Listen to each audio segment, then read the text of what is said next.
Sir তাহলে কি start করব? 8:46 হয়ে গেছে। স্টার্ট করে দিচ্ছি তাহলে। ইউটিউব লাইভটা শুরু হোক, তারপর স্টার্ট করি সন্দেশ। ও শুরু হয়ে আচ্ছা, গেছে। লাইভ স্টার্ট হোক। হ্যাঁ, ঠিক আছে, তাহলে স্টার্ট করে দিচ্ছি। হ্যাঁ, স্টার্ট কর, কোনো অসুবিধা নেই। ইউটিউব লাইভ শুরু হয়ে গেছে। হ্যাঁ, অন্বেষা, তুমি কি কিছু হ্যাঁ। অ্যালার্মটা একটু তোমার মোবাইলে ঠিক করবে? আমার কেন ব্যাকা আসছে বুঝতে পারছি না। ব্যাকা দাঁড়াও, তা হতে পারে। এবার ঠিক আছে, দেখো তো। না, আমার এখানেও কিন্তু বেকা দেখাচ্ছে অন্বেষা। মানে স্ক্রিনটা আর কি আরে হয়ে গেছে। স্ক্রিনের এবার ঠিক আছে? হ্যাঁ, এবার ঠিক আছে। ঠিক আছে, আচ্ছা, মানে পাতালি করে রাখা ছিল বেসিক্যালি। ঠিক আছে, ওকে। এবার ঠিক আছে, ঠিক আছে। ইউটিউব লাইভেও তুমি ওইরকমই আসছিলে আরে, এবার ঠিক আছে, ঠিক আছে। স্যার তাহলে আপনার পারমিশন নিয়ে স্টার্ট করছি।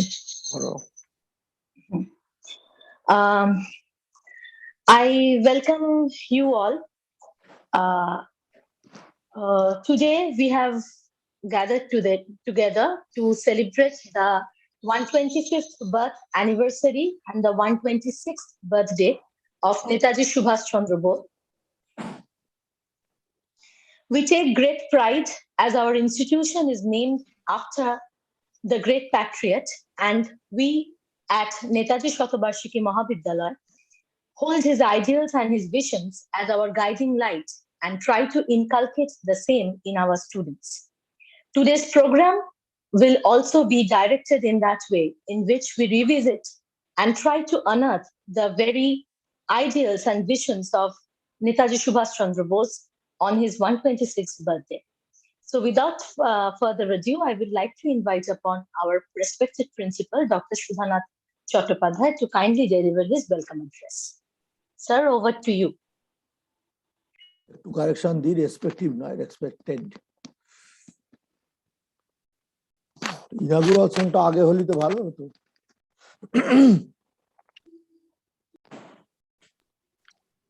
ইনাগুরাল সংটা আগে হলে ভালো হতো না?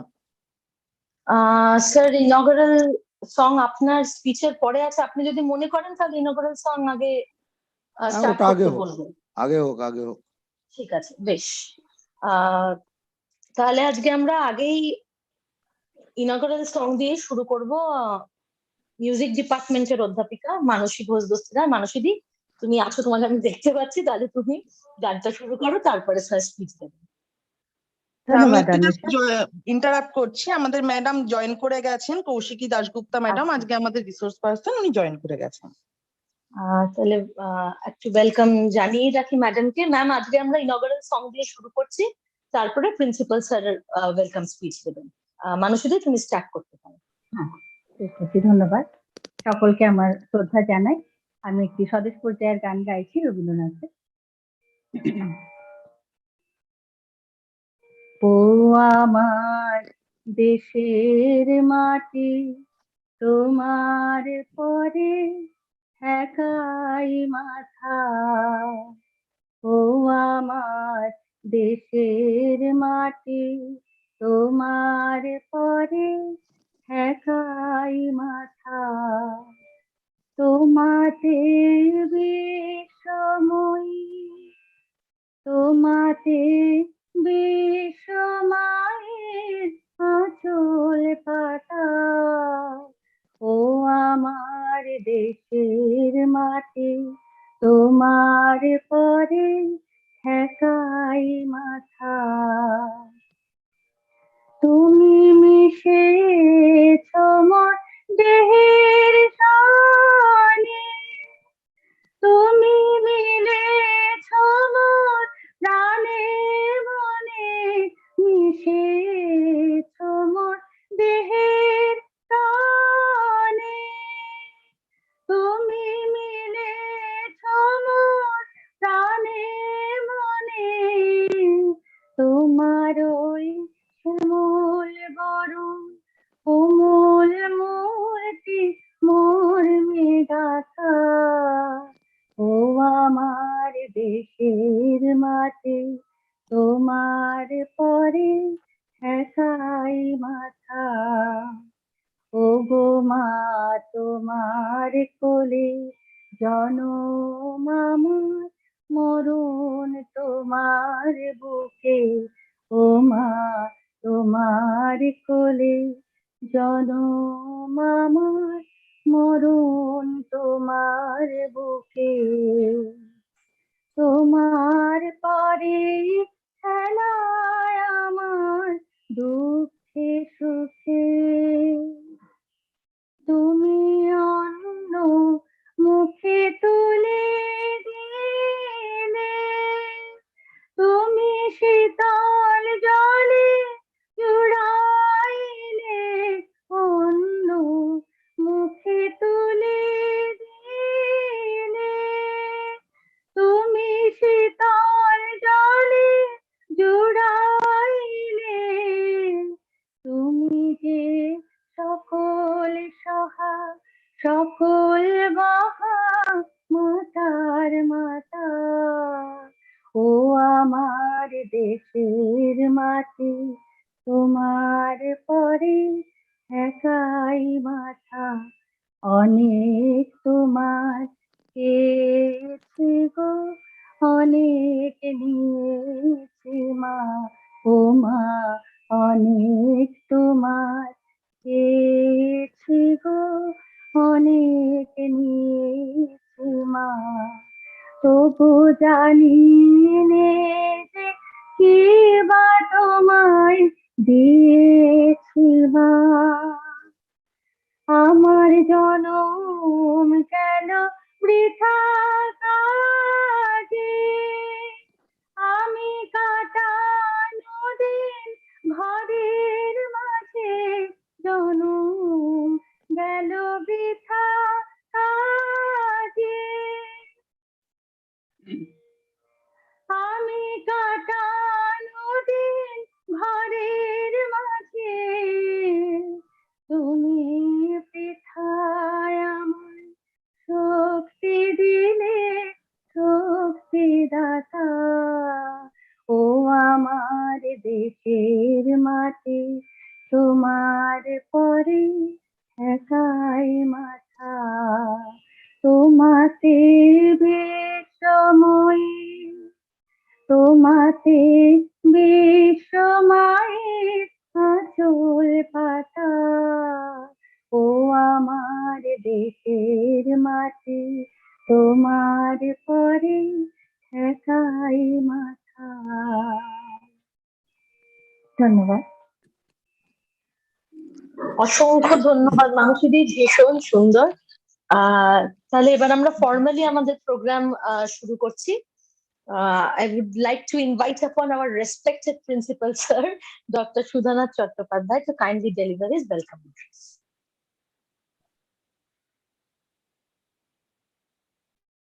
উদ্বোধনী সঙ্গীত দিয়েই অনুষ্ঠানের যে টেনার সেটা সূচিত হলো। ধন্যবাদ। উপস্থিত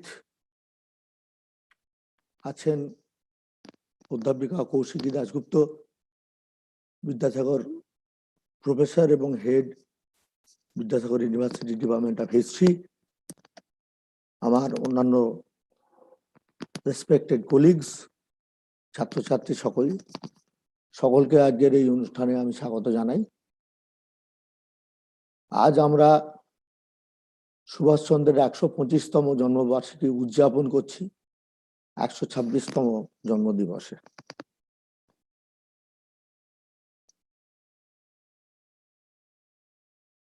সুভাষচন্দ্র সম্পর্কে, তিনি নেতাজি হয়েছিলেন রেঙ্গুনে গিয়ে, তার আগে তিনি সুভাষচন্দ্রই ছিলেন। সুভাষচন্দ্র সম্পর্কে কোনো কথাই যথেষ্ট নয়। তিনি মহত্তম দেশপ্রেমিক, দেশনায়ক। একটা সময়ে শোনা যায় যে রবীন্দ্রনাথের তাসের দেশের যে যুবরাজ চরিত্রটি, সেটা সুভাষচন্দ্রকে ভেবে। তারুণ্যের প্রতীক, তেজের প্রতীক। দেশপ্রেম ছাড়া তার কোনো আবেগ ছিল না, দেশের স্বাধীনতা ভিন্ন আর কোনো স্বপ্ন তার ছিল না। মার্টিন লুথার কিং জুনিয়রের বিখ্যাত একটা স্পিচ আছে, আই হ্যাভ এ ড্রিম। এইরকম এক স্বপ্ন তিনিও দেখেছিলেন, তরুণের স্বপ্ন নামক তার লেখায় তা সেটা আছে। তার যে ভারতবর্ষের কথা তিনি ভেবেছিলেন, সেখানে সমাজে কোনো ভেদ থাকবে না, বর্ণবিদ্বেষ থাকবে না, নারী পুরুষ বিভাজন থাকবে না, ধর্মাধর্মের বিভাজন থাকবে না, প্রত্যেকটি ব্যক্তি তার স্বাভাবিক বিকাশে রাষ্ট্র বাধা হয়ে দাঁড়াবে না। তার যে সমস্ত চিন্তা ভাবনা আজকের ভারত রাষ্ট্রের দিকে তাকালে বোঝা যায় যে সেই চিন্তা ভাবনা, তার সেই আদর্শ ভুলুণ্ঠিত। আমরা অনেক দূর চলে এসেছি সেখান থেকে। আজকে এক বিষাক্ত বাতাবরণে আমরা আছি, যেখানে ধর্মের বিভাজন, জাতপাতের বিভাজন, নারীদেরকে অধীনস্থ করে রাখার বিভাজন, নারী নির্যাতন, এসব এখনো আকছার ঘটনা। কাগজ খুললে, কাগজ না খুললেও সর্বক্ষত আমরা দেখতে পাই। এই ভারতবর্ষের কথা সুভাষচন্দ্র ভাবেননি, ভারত ভাগও তাঁর চিন্তায় ছিল না। তিনি যে স্বপ্ন তরুণদের দেখাতে চেয়েছিলেন, তরুণরা সে স্বপ্ন কতটা দেখেছে বলা খুব শক্ত। কিন্তু আমি মনে করি যে তার যে ব্রত তিনি নিয়েছিলেন, সেই ব্রতের কাজ এখনো শেষ হয়ে যায়নি, এখনো সময় আছে সেটাকে শুরু করার, এগিয়ে নিয়ে যাওয়ার। আমাদের কলেজ সুভাষচন্দ্রের নামাঙ্কিত কলেজ, নেতাজি শতবার্ষিকী। আমাদের একটা অতিরিক্ত দায়বদ্ধতা আছে, তার জন্মদিবস এবং অন্যান্য অনুষ্ঠানগুলি, তার বার্থ অ্যানিভার্সারি ইত্যাদি, এগুলি যথেষ্ট মর্যাদার সঙ্গে পালন করার। সকালবেলায় মূর্তিতে মালা দেয়া ইত্যাদি হয়েছে, খুবই ছোট একটা প্রোগ্রাম হয়েছে। এই করোনাকালে বেশি তো জমায়েত করা যাবে না। আজ সন্ধ্যায় এই ওয়েবিনার মধ্য দিয়ে আমাদের একজন অত্যন্ত ভ্যালুড স্পিকার আছেন, রিসোর্স পার্সন, তিনি বলবেন mission and vision of Netaji, মধ্যে দিয়ে আমরা এটা পালন করব। এবং এখানে আমি আর একটা কথাও বলে রাখি, প্রতি বছরই আমরা সুভাষচন্দ্রের জন্মদিন অর্থাৎ 23শে জানুয়ারিটা যতটা সাধ্যে সম্ভব আমরা সমারোহের সঙ্গে পালন করব। নেতাজির নামাঙ্কিত কলেজ বলে এটা আমাদের একটা দায়বদ্ধতা, এটা আমাদের করতে হবে, এটা আমাদের কর্তব্য। সুভাষচন্দ্র তার নিজের সমগ্র জীবন দিয়ে গেছেন দেশের জন্য। সেই ঋণ প্রতিটি ভারতবাসীর 134 কোটি লোকের মাথার ওপর বংশানুক্রমিক ভাবে আছে। সেই ঋণ শোধ করা হয়তো সম্ভব নয়, কিন্তু অন্তত তাকে স্মরণ করে, তার আদর্শের কথা ভেবে, তার ত্যাগ স্বীকার, তার দেশপ্রেমের কথা আলোচনা করে নতুনতর প্রজন্ম ছাত্রছাত্রীরা, তাদের মধ্যে যদি একটা দুটো বাক্য যদি দেওয়া যায়, প্রবেশ করিয়ে দেওয়া যায়, আমার মনে হয় সেটাও কাজের পক্ষে খুব খারাপ হবে না। আমি দীর্ঘায়িত করব না, সকলে আমাদের রিসোর্স পার্সনের বক্তব্য শোনার জন্য আগ্রহী আছেন। সুভাষচন্দ্র সম্বন্ধে বলতে শুরু করলে তো শেষ হয় না, কিন্তু কোথাও না কোথাও থামতে হয়, তাই আমিও থামছি। সকলকে আবার ধন্যবাদ এবং স্বাগত জানিয়ে নমস্কার। Thank you sir. আমি আমাদের প্রোগ্রামের দ্বিতীয় ধাপে চলে যাই। আইকিউএসি পক্ষ থেকে ডক্টর অন্তরা চৌধুরী, উনি আমাদের আজকে প্রোগ্রামের সম্পর্কে কিছু কথা বলবেন। অন্তরাদি, তুমি যদি শুরু করো।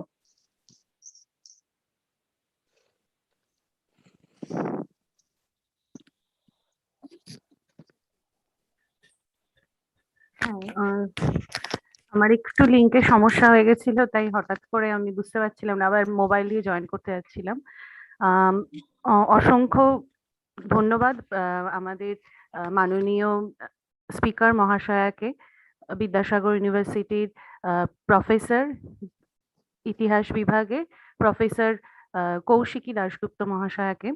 আমরা সকলের অবগতর জন্য জানিয়ে রাখি, অবগতির জন্য, যে আমাদের কলেজ যে পরিকল্পনা শুরু হয়, মানে এখানে একটি কলেজ হবে, সেই দিনটি ছিল নেতাজির মানে জন্ম শতবর্ষের একটা প্রেক্ষিতে, এবং নামের মধ্যেই সেই ইতিহাসটা রয়েছে। এবং আমরাও এই ১২৫তম বর্ষকে বিশেষভাবে উদযাপনের জন্য ২০২১ সালে ২৩শে জানুয়ারি থেকেই বর্ষব্যাপী অনুষ্ঠানের আয়োজন করেছিলাম। আজকে সেই আয়োজন বা পরিকল্পনারই একটা মানে পরিসমাপ্তি বা পূর্তির দিন বলা যেতে পারে। এবং আমরা গত বছর যেহেতু করোনার একটু সেকেন্ড ওয়েভ আসার ঠিক আগের প্রেক্ষিত, অনেকটাই শিথিল হয়ে এসছিল সবকিছু, আমরা ৩ দিন ব্যাপী অনুষ্ঠানের আয়োজন করেছিলাম। সেখানে ২১ তারিখে ব্লাড ডোনেশন ক্যাম্প হয়েছিল, এবং আমাদের এই করোনার সময় দাঁড়িয়ে আমাদের ছাত্রছাত্রীরা প্রায় ৫৬ জন ছাত্রছাত্রী অংশগ্রহণ করেছিল এই অনুষ্ঠানে। ২২ তারিখে আমাদের একটি ওয়েবিনার আয়োজন করা হয়, যেখানে আমরা খুব সৌভাগ্যবশত মানে পেয়েছিলাম এমন কয়েকজন স্পিকারকে। আমাদের রাষ্ট্রীয় বিশ্ববিদ্যালয়ের ভিসি মহাশয় বাসব চৌধুরী সেই অনুষ্ঠানে উপস্থিত ছিলেন বক্তা হিসেবে প্রখ্যাত ইতিহাসবিদ এবং যাদবপুর ইউনিভার্সিটির ভিসি সুরঞ্জন দাস মহাশয়কে, এবং বিশিষ্ট তাত্ত্বিকরা সেই অনুষ্ঠানে উপস্থিত ছিলেন। আমাদের আইকোয়াকের, এই কলেজের আইকোয়াকের এটি মানে বলা যায় যে এই বর্ষব্যাপী যে অনুষ্ঠান, প্রায় স্বপ্নের একটি অনুষ্ঠান, যেটি বাস্তবায়িত করার বহু পরিকল্পনা থাকা সত্ত্বেও এই মানে প্যান্ডেমিক সিচুয়েশন আমাদেরকে সেটাকে বাস্তবায়িত হতে দিতে পারেনি। তো আশা করব যে আজকে আমাদের এই অনলাইনের অনুষ্ঠানটিও সর্বতোভাবে সার্থক হবে। আমাদের অধ্যাপিকা উপস্থিত, আমাদের বক্তা মহাশয়া সেইভাবেই আমাদের এগিয়ে নিয়ে যাবেন, এবং তিনি এমন একটি অসাধারণ বিষয় ভেবেছেন যেটি সত্যি আজকের দিনে দাঁড়িয়ে, এবং যেটি একটি ইনস্টিটিউশন যখন একজন মহান ব্যক্তিত্বের নামে নামাঙ্কিত হয়, তখন সেই মিশন আর ভিশনের উদ্দেশ্য সাধনের উদ্দেশ্য তাদের উপর আরো বেশি গুরুত্বপূর্ণভাবে এগিয়ে নিয়ে যাওয়ার দায়িত্বটা থাকে।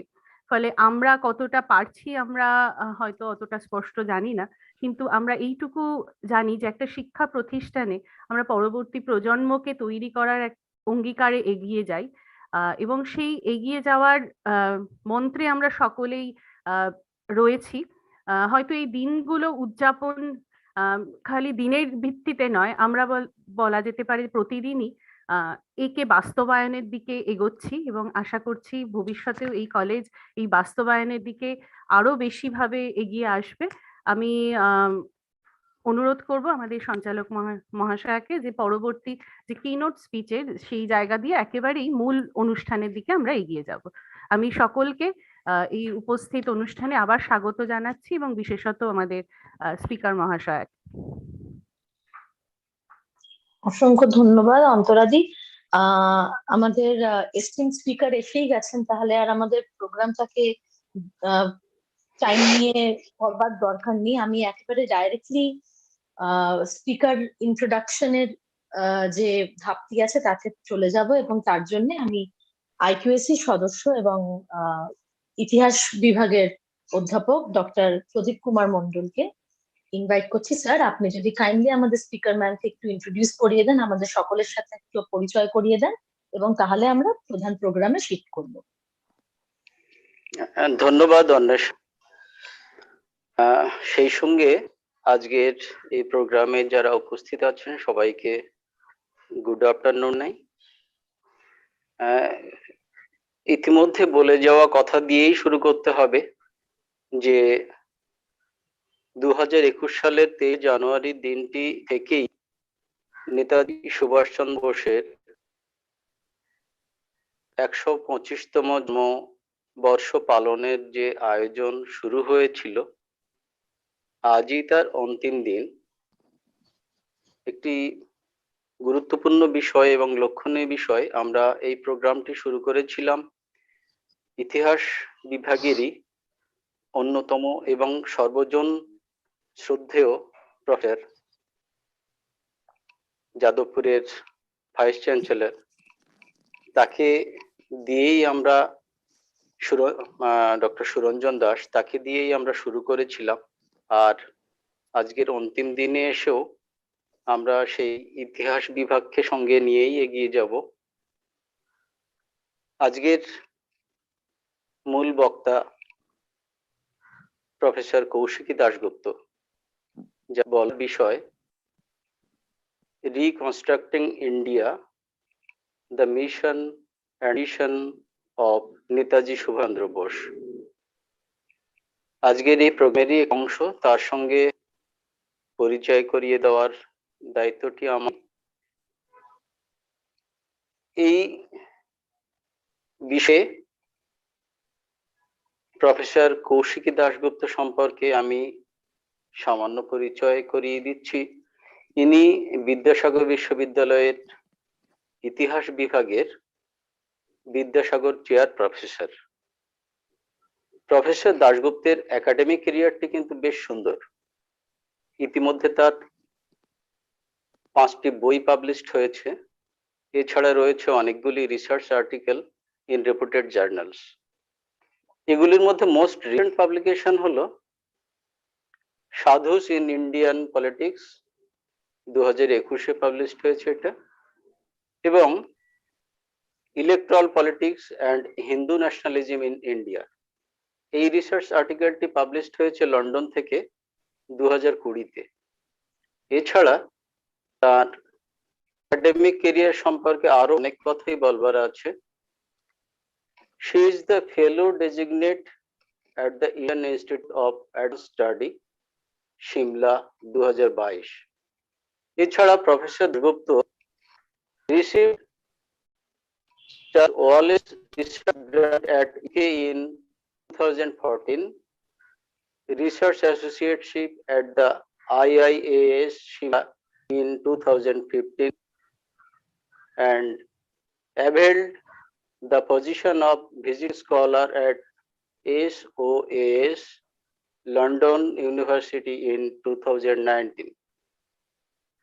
Professor Dasgupta ICHR new Delhi থেকে একটা মেজর রিসার্চ প্রজেক্ট পেয়েছেন এবং তা সাফল্যের সঙ্গে শেষ করেছেন 2017-তে। অবশেষে প্রফেসর কৌশিকী দাশগুপ্তের রিসার্চ এরিয়া বা এরিয়াস অফ ইন্টারেস্ট সম্পর্কে উল্লেখ করাটা ভীষণ জরুরি। সেগুলি হলো Hindu politics in contemporary India, diaspora studies, identity studies, এবং সেই সাথে ইস্যুস অফ জেন্ডার পলিটিক্স। এছাড়া লিটারারি স্টাডিজেও তার সমান আগ্রহ রয়েছে। এইটুকুই আমি বললাম প্রফেসর কৌশিকী দাশগুপ্ত সম্পর্কে। এবার প্রোগ্রামের পরবর্তী অংশে যাওয়ার জন্য অনুরোধ করছি। ধন্যবাদ। ধন্যবাদ স্যার। ম্যাম, আপনি আমাদের সাথে অলরেডি আছেন তো আপনাকে রিকোয়েস্ট করব, আমরা সকলে অপেক্ষা করছি আপনার কাছ থেকে শুনবার জন্য। তো কাইন্ডলি আপনি আপনার স্পিচ শুরু করতে পারেন, লেকচার শুরু করতে পারেন। সবার আগে শোনা যাচ্ছে আমার কথা? হ্যাঁ, একদম ক্লিয়ার না। আচ্ছা আচ্ছা। সবার আগে সবাইকে আমি শুভ অপরাহ্ন জানাচ্ছি, এবং আজকের এই পবিত্র দিন যাকে স্মরণ করে, যাকে মনন করে, নেতাজি সুভাষচন্দ্র বোস, তার পদপ্রান্তে আমার প্রণাম ও শ্রদ্ধাঞ্জলি জানাচ্ছি। এবং নেতাজি শতবার্ষিকী মহাবিদ্যালয় তারা আজকে এই যে মহতী অনুষ্ঠানের আয়োজন করেছেন, তার জন্য মাননীয় অধ্যক্ষ মহাশয়, আইকিউএসির যারা সভ্য রয়েছেন, অন্যান্য অধ্যাপক অধ্যাপিকা বৃন্দ এবং শিক্ষাকর্মী বন্ধুরা রয়েছেন, ছাত্ররা রয়েছেন, সবাইকে আমি অনেক শুভেচ্ছা অভিনন্দন জানাচ্ছি। জানিয়ে আমার বক্তব্য আমি শুরু করছি। আজকে যে বিষয়টি এখানে বেছে নিয়েছি অলরেডি সেটা দেওয়া রয়েছে, reconstructing India, the missions and visions of Netaji Subhas Chandra Bose.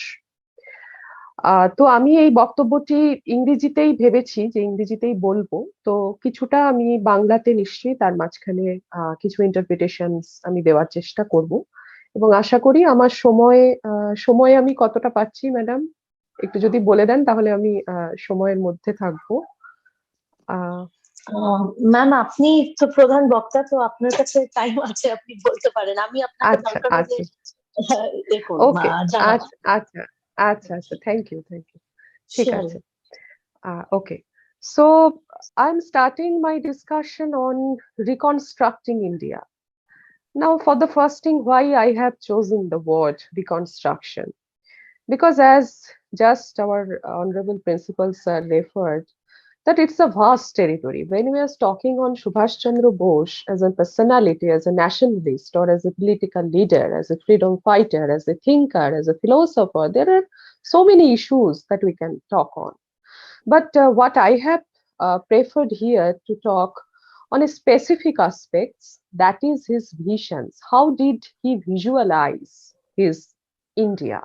What were his dreams to India become, and what were his objectives, and how did he visualize the future of India? সুতরাং এই ফিউচার অফ ইন্ডিয়া এবং তার যে স্বপ্নের ভারতবর্ষ, এবং বারবার করে আমরা যখন আজকের দিনে এসে নেতাজিকে স্মরণ করি, নেতাজির কথা বলার বা ভাবার চেষ্টা করি, বারবার করে এই চ্যালেঞ্জটা আমাদের সামনে এসে দাঁড়ায় যে নেতাজির যে স্বপ্নের ভারতবর্ষ এবং আজকে যে ভারতবর্ষ স্বাধীনতার এত বছর পরে আমরা যে দেশে দাঁড়িয়ে রয়েছি, তার মধ্যে একটা ডিফারেন্স তৈরি হয়ে গেছে, একটা ভেদাভেদ তৈরি হয়েছে। তো এই ভেদাভেদের জায়গাটা একটা জটিল, একটা কমপ্লিকেটেড এরিয়া, আমি সেখানটায় যাচ্ছি না, কিন্তু অন্তত আমরা এইটুকু হাইলাইট করতে পারি যে what were his vision and how did he visualise India. এবং সেই জায়গা থেকে সেটা আলোচনা করতে গেলে নেতাজির যে তার যে কর্মকাণ্ড, তার জীবদ্দশা হয়তো খুব বেশি দিনের নয়, খুব বেশি দিন সময় তিনি পাননি, রাজনীতিতে প্রবেশই করছেন 20-এর দশকে, এবং তারপরে হঠাৎ করে তার একটা সাডেন ডিসঅ্যাপিয়ারেন্স ঘটছে আফটার সেকেন্ড ওয়ার্ল্ড ওয়ার আমরা জানি, এবং তার এই মহানিষ্ক্রমণের পরে তারপরের যে ইতিহাসটা, এবং আইএনএ পোস্ট আইএনএ নেতাজি কোথায় গেলেন, কি হলো, এটা নিয়ে একটা এখনো পর্যন্ত আমাদের মধ্যে সমস্যার কোনো সমাধানে পৌঁছতে আমরা পারিনি, সেটা আমাদের জাতির দুর্ভাগ্য। তো এই দুর্ভাগ্যকে মাথায় রেখেও অন্তত আমরা এইটুকু চেষ্টা করতে পারি যে Netaji as a thinker and Netaji as a philosopher তিনি কিভাবে ভাবনা চিন্তা করছিলেন। কারণ ফ্রিডম ফাইটার আমাদের দেশে অনেকেই আছেন, ফ্রিডম ফাইটার শুধু একজন তো নয়, মানে ইতিহাসের পাতা খুললে আমরা প্রচুর ফ্রিডম ফাইটারের নাম পাই, কিন্তু যারা ভাবছেন বা যারা থিঙ্কিং করছেন, যারা একটা নতুন রাজনৈতিক দর্শনকে জন্ম দিচ্ছেন, সেই ধরনের মানুষের সংখ্যা কিন্তু খুব কম।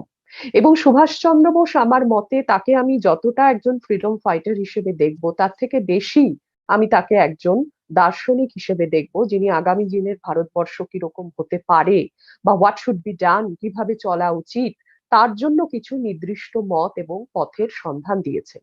এবং তার গোটা রাজনৈতিক জীবনটাই, সেটা 1920-এর দশক থেকে শুরু করে 40-এর দশক পর্যন্ত, এই যে একটা রাজনৈতিক জীবনের যে পরিসর, তার প্রত্যেকটি রাজনৈতিক কর্মকাণ্ড, প্রত্যেকটা কর্মকাণ্ডের মধ্য দিয়ে একটা ফিলোসফি, একটা দর্শন উঠে আসছে। এবং অবশ্যই তার অসংখ্য ভাষণ, তিনি অনেক কিছু লিখে গিয়েছেন, তিনি বারবার বিভিন্ন প্ল্যাটফর্মে বিভিন্ন অকেশনে ভাষণ দিয়েছেন, সেগুলোর মধ্য থেকেও কিন্তু একটা রাজনৈতিক দর্শনের সন্ধান আমরা পাচ্ছি, এবং এই দর্শনকে যদি আমরা বোঝার চেষ্টা করি তাহলে আমার মনে হয় যে এই বৃহৎ রাজনৈতিক যে মহৎ রাজনৈতিক জীবন তার অতি ক্ষুদ্র অংশ হয়তো আমরা তার উপরে আলোকপাত করতে সমর্থ হব। নাও Subhash Chandra Bose's entire political career, now as I just mentioned, it started from the 1920s, that is more specifically from 1921. And the first phase we can talk about from 1921 to 1925. The second phase, that was from 1925 to 1933. The third one from 1933 to 1939, that is up to the embarkment of the Second World War. And after that, that is post 1939 period, that is the formation of Forward Bloc, the formation of his Great Escape, and the formation of the Azad Hind Fauj, etc. So these are very particular phases, his political career, as well as the development of his political thought process. It's an evolution of ideas from one phase to another. And at the initial stage of his political career, Subhash Bose's ideological attachment was very much towards non-violence. And this was not due to the influence of Gandhi or even his political guru Chittaranjan Das, whom he accepted as his political preceptor. It was entirely because of his personal character and temperament. And it was a matter of personal, what we can say, conviction that he believed in non-violence. It is not because that there were so many influences like Tolstoy's doctrine or Gandhi's presence, but because he had the very belief in that particular ideology of ahimsa. And this doctrine of non-violence was the guiding line up to 1933 in all his political programs and activities, as a number of Congress meetings, what we can see. And he was convinced that there should be no dual policy of this sort of policy of violence or non-violence that he has written in his autobiographical writing, that is An Indian Pilgrim. And the Congress policy, he thought it should exclude violence. That at the stage of his approach to politics, it was essentially non-violent. His idea of non-violence, it's being, however, no passive resistance of the Gandhian type, and he again and again pointed out, but an active resistance. So we need to be very much careful on the very divisions of violence and non-violence, hingsha and ahingsha, that what are the particular problematic zone which is failing between active resistance and passive resistance. And even his association with the Swaraj Party, it didn't mean any breach with it. In so much as the latest policy, it was very much fundamentally based on non-violence, and Swarajism, it is being only an extension of the non-violent struggle of the Congress to the constitutional sphere. So this is the early phase of Subhash Chandra Bose when he was taking his political initiation from Siad Das. Prior to that, he had different sort of influences on his psychological and mental setup. I will talk about it. And Subhash was so much uncompromising at times, and he was taking decisions out of certain ideas that have no direct relation to the historical events. And it is equally at a dilemma that why Subhash was so much anti-British when his fellow colleagues or his compatriots such as Gandhi, Nehru, Patel, they were anti-imperial but not so much anti-British. This is again a very important point, that all through his political career, Subhash happened to be anti-British but not only anti-imperial. And all the leaders of our national movement, including Subhash, they were the products of British system of education. We cannot deny.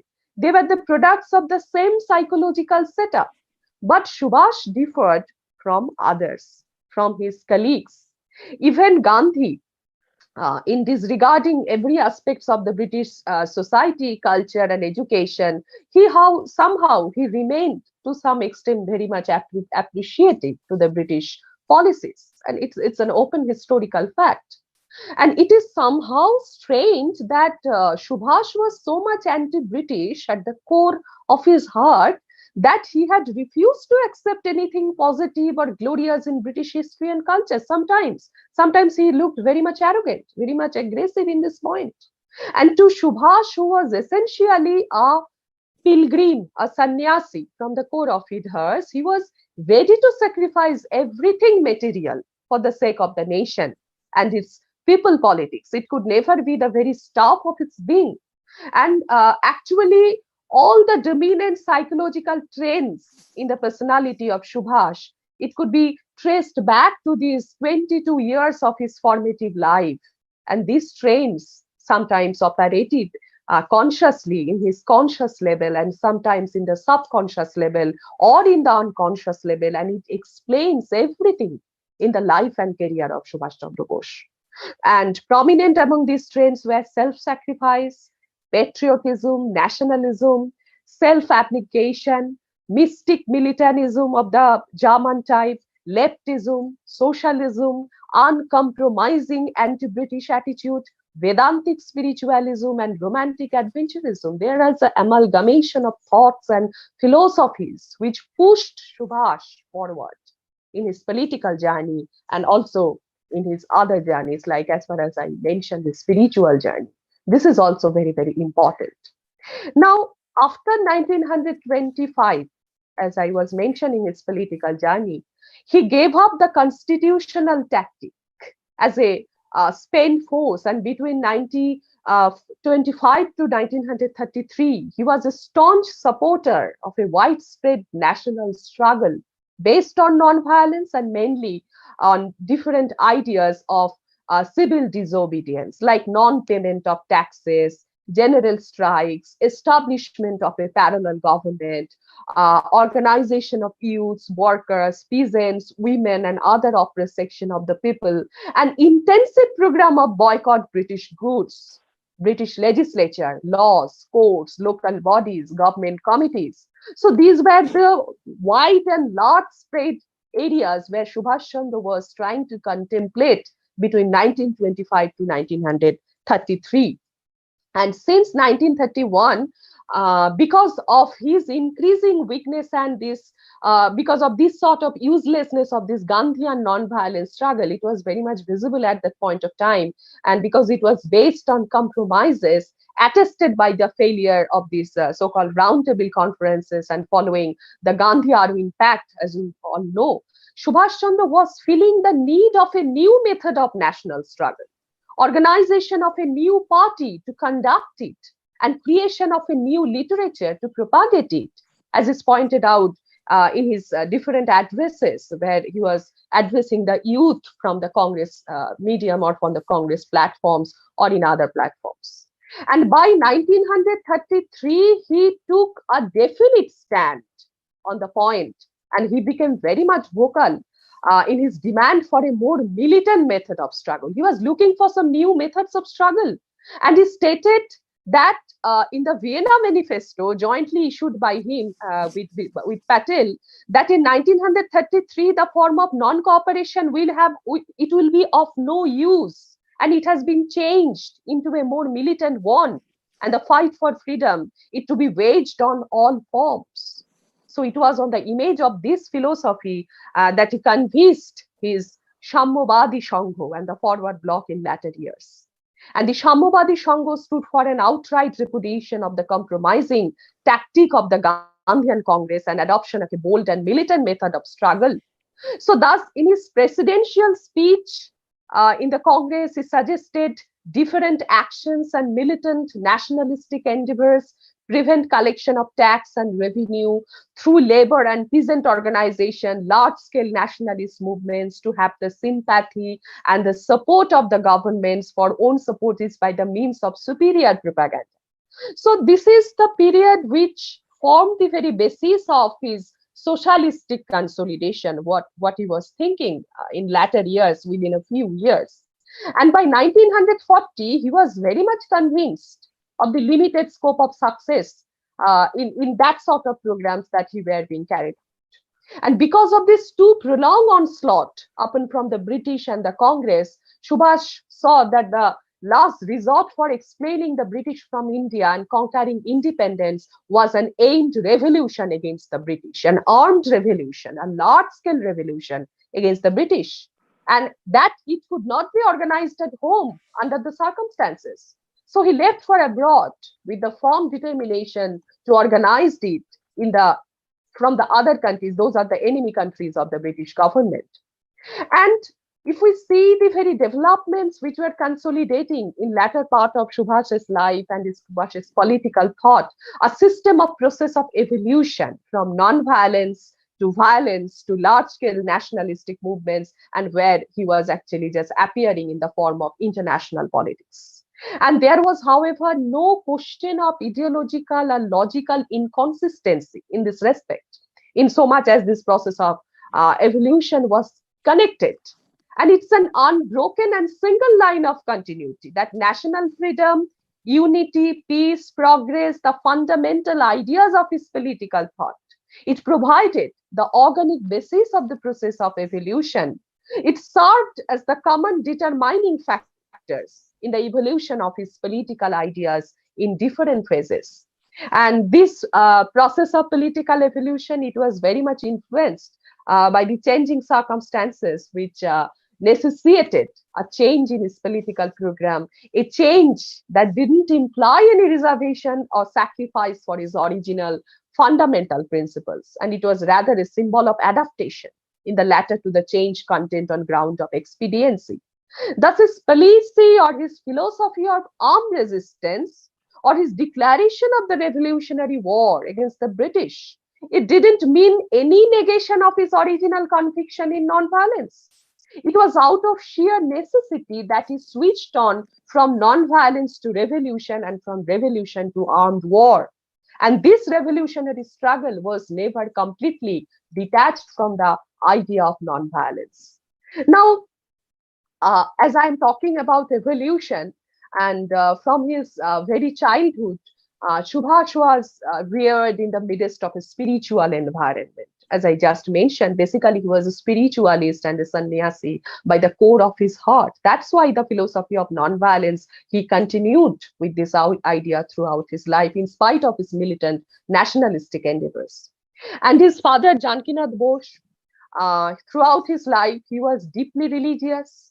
And for a pretty long time, he was the president of the Theosophical Institute in Cuttack. And he, with his wife, they took spiritual initiation from Pandit Shyamanath Bhattacharya of Bagbajar. And afterwards, with the death of his first guru, he and his wife joined the Satsanga of Thakur Anukul Chandra and took spiritual initiation there.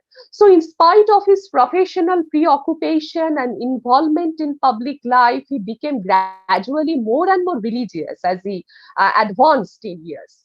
And under this influence of these deeply religious parents, Subhash has developed a spiritual approach to life.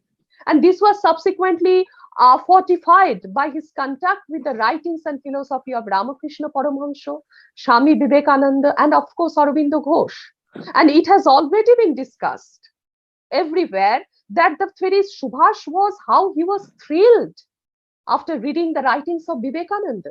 And Vivekananda's letters as well as his speeches from Colombo to Almora inspired him most. He pointed about it. And under its impact, he came to realize the need for salvation, apart from service to the nation. And under the influence of this philosophy of Ramakrishna, he realized the significance of spiritual upliftment in life and the attainment of immoral life. He learned lessons in the sublimation of sexual abstentionism, renunciation of desires for material prosperity, and attainment of salvation. And he was accepted. Of course, I want to mention it here that what formed the very psychological and the very mental basis of Subhash Chandra's inclination for the spiritualization of politics. He accepted in his early years. He accepted Shankaracharya theory of Maya. He was a great reader and a great seeker also. And the theory of Maya is the quintessence of truth and belief that was possible for man to comprehend the absolute truth. But later, Subhash, of course, changed his viewpoints and he refused to abandon the world as illusion, and he accepted the supremacy of God, but adhered to the conception of the reality of the world and creation. And subsequently, he came to believe in the concept of progressive evolution. And for the acceptance of the concept of progress, Bose illustrated observation, study of nature, intuitive experience, consideration on biological and moral grounds. These were the very foundational bases on which he was working on his idea of spiritualism, and later on his own journey to the path of politics, from spirituality to politics.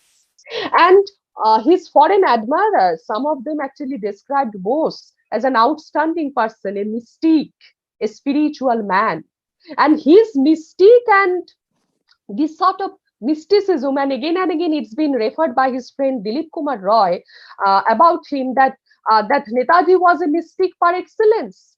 He was not a mere politician. And Subhash was not merely a politician, but a philosopher in the true sense of the term. A philosopher whose religion was love and dedication to the cause of his country and humanity at large. And ever since his boyhood, both the Eastern and Western ideals of life attracted Bose's mind. The spiritual heritage and philosophical legacy of India, it molded his spirit. At the same time, he learned to admire the Western culture, science, sociology, economy, and the rich stock of knowledge. So, as he was writing in the early part of his life, he expressed his intention to write on his fundamental beliefs: my faith philosophical, my faith political, and my faith economic. So these were to form the chapters of his unfinished autobiography, An Indian Pilgrim. And he was, however, able to write only one. He attempted to sum up his philosophical ideas in a very short article titled My Personal Testament, which he drafted much later during his confinement in the Mandala, in the Presidency Jail, Calcutta in 1940. So as a consequence, when he thought of national independence, he considered it in terms of spiritualism. Even during his early college days, when he was a budding nationalist, his main object was to dream about a synthesis between religion and nationalism. Subsequently, when he thought of Indian nation, he thought of it in terms of the Divine Mother. He not only considered India to be the beloved land of God, but also considered his motherland as a divine entity.